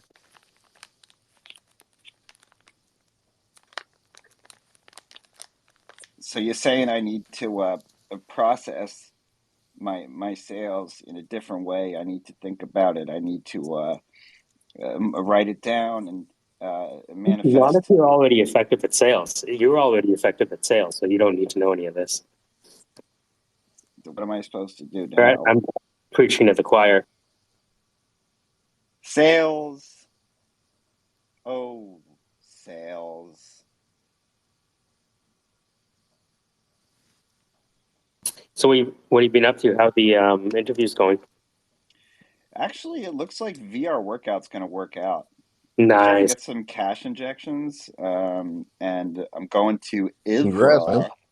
Yeah, we're getting some. There's Saudi money. The capital of the metaverse is in the Saudi areas right now. It's the metaverse capital of the world. Makes Those sense. uh, those son of a guns basically bought Magic Leap. They're building some big ass metaverse city with rails of a train as a giant wall. Did you see? I think that might be fake, but anyway. So there's money coming in, and I'm going to IVRA, which is the International Virtual Reality Healthcare Association conference. It's where all the people are at. I'm also doing some consulting, which I'm new to. Tell me if you've done this before. Talking to this guy, right? And there's three options. It's he knows exactly what he's talking about and he has great ideas, or he has no idea what he's talking about and maybe his ideas are great by accident, or no idea and bad ideas. Either way, all three need consulting, I guess. You just park alongside and say, how can I help? Well, again, what the person wants might be unique to them. I've often found that people in the same company will have different ideas of what they want to see. So you have to understand what the personal drivers are, not just the professional ones. It's amazing with founders how the emotional needs are the sort of requirements for what they think is the direction that the business needs to go. Because they're the hero. The hero saves the day.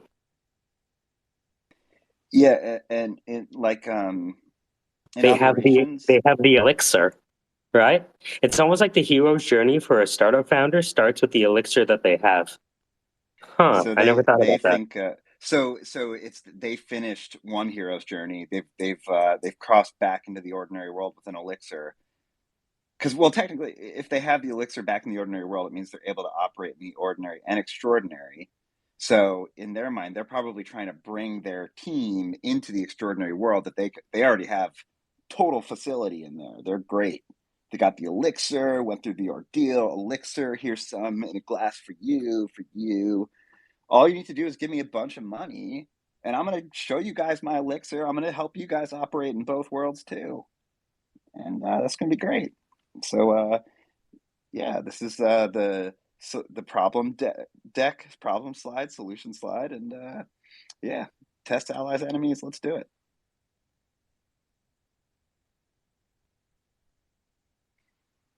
The problem slide coming to a theater near you. Summer.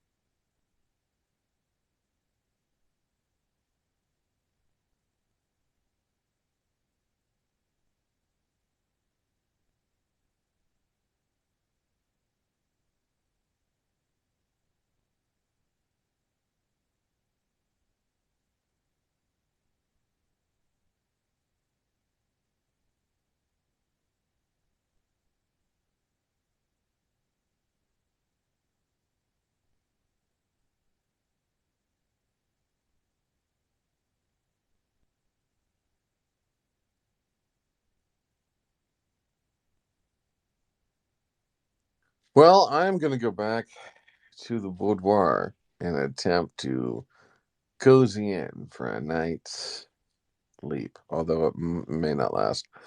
And along the way, I'm gonna try to render out this continuing zombie movie of epic proportion, much like a loose, simple flower that can fall from the tree. Life is like an oyster, only it's not a pearl inside. It's a little bag of heroin. So if you need to get by, you know what you need to do. Get your fix and trip on. Don't hinder yourself. Don't tell yourself you're a bad person just because you got a fix. Think about how many people who don't even ever get fixed. They live a life continuous in their endless flow, but never stopping to smell the roses because they themselves are the weeds that grow and strangle the roses in their very own garden. The Lord giveth and the Lord taketh away, but not today, folks, not today. Let us go into the night, closing our eyes and dreaming of what could be next. Let ChatGTP go. Remember, you've got your own dopamine, motherfucker. You were far more creative than this very thing called Turning Machine ever arrived. Never forget that you're the master of your dominion. And everyone stands in your wake is just an optical illusion tied to a potential scent or distraction, loose in the mind and lucidly dancing along the sublime texture of a forehead placed as if you need it on your forehead. Don't stare. Don't go idle to the bedroom, the boudoir. Let us make haste, grab thy water in thy hand, and time to go trip off to a fairyland. Take good heed, my syndicate friends. May you whisper into the very end.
Yeah, really, years since I stepped foot in a boudoir, a real boudoir, not like the stuff they have in Patterson. Although I was able to have very good returns with some very credible partners uh, in that region. It wasn't until Carla came and visited us down for the summer where I was able to.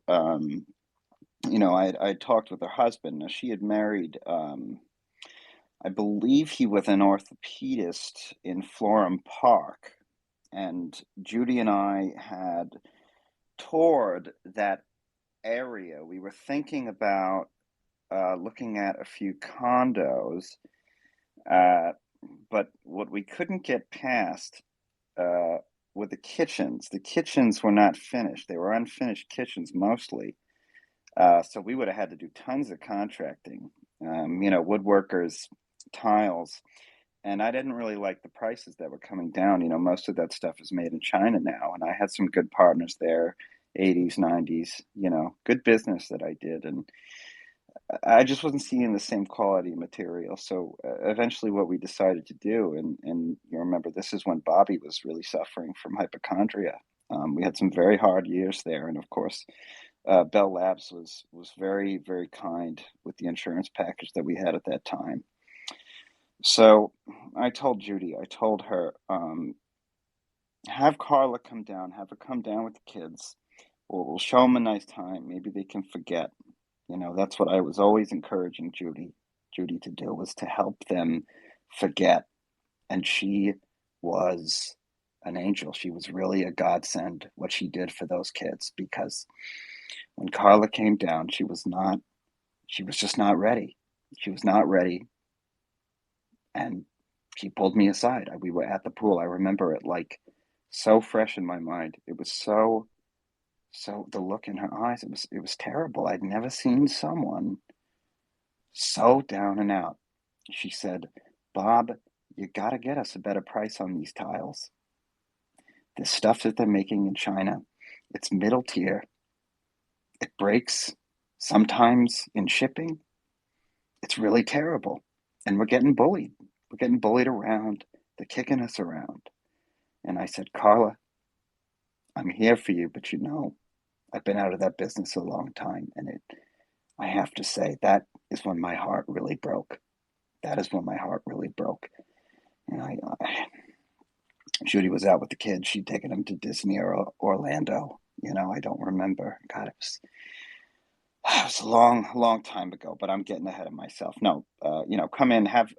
I'm sorry, have some coffee. I put on a pot. So yeah, I'm gonna go upstairs. I'm gonna get you everything you need, and we'll chat for a bit, and I'll send you on your way. I'm blabbering. I'm getting old. My back. That's a real problem. But I won't bore you with that. I'll go upstairs. I'll get the box. I'll look through it. I'll find what you came for. Obviously, you got places to be. So, yes, I'm going to go upstairs and grab you the stuff that you need, and we'll talk, but not for too long. I know you got the kids and everything. Okay, thank you for coming. I'll be right back.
All right.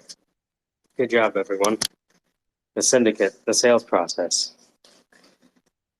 5-part thread is done. How it looks.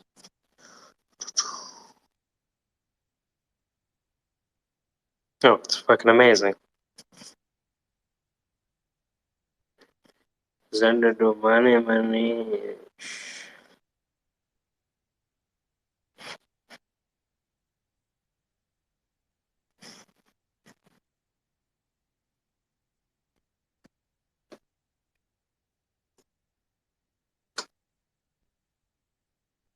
Hey, what's up?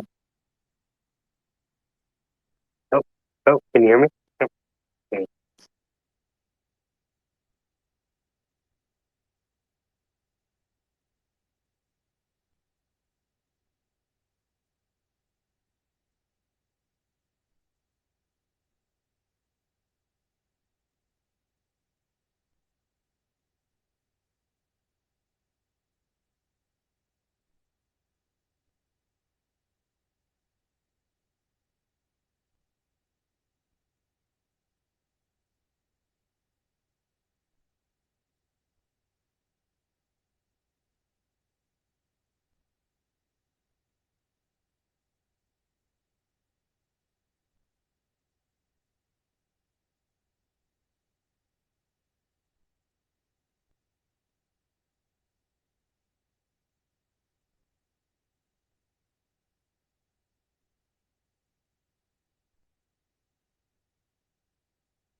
Soon we will be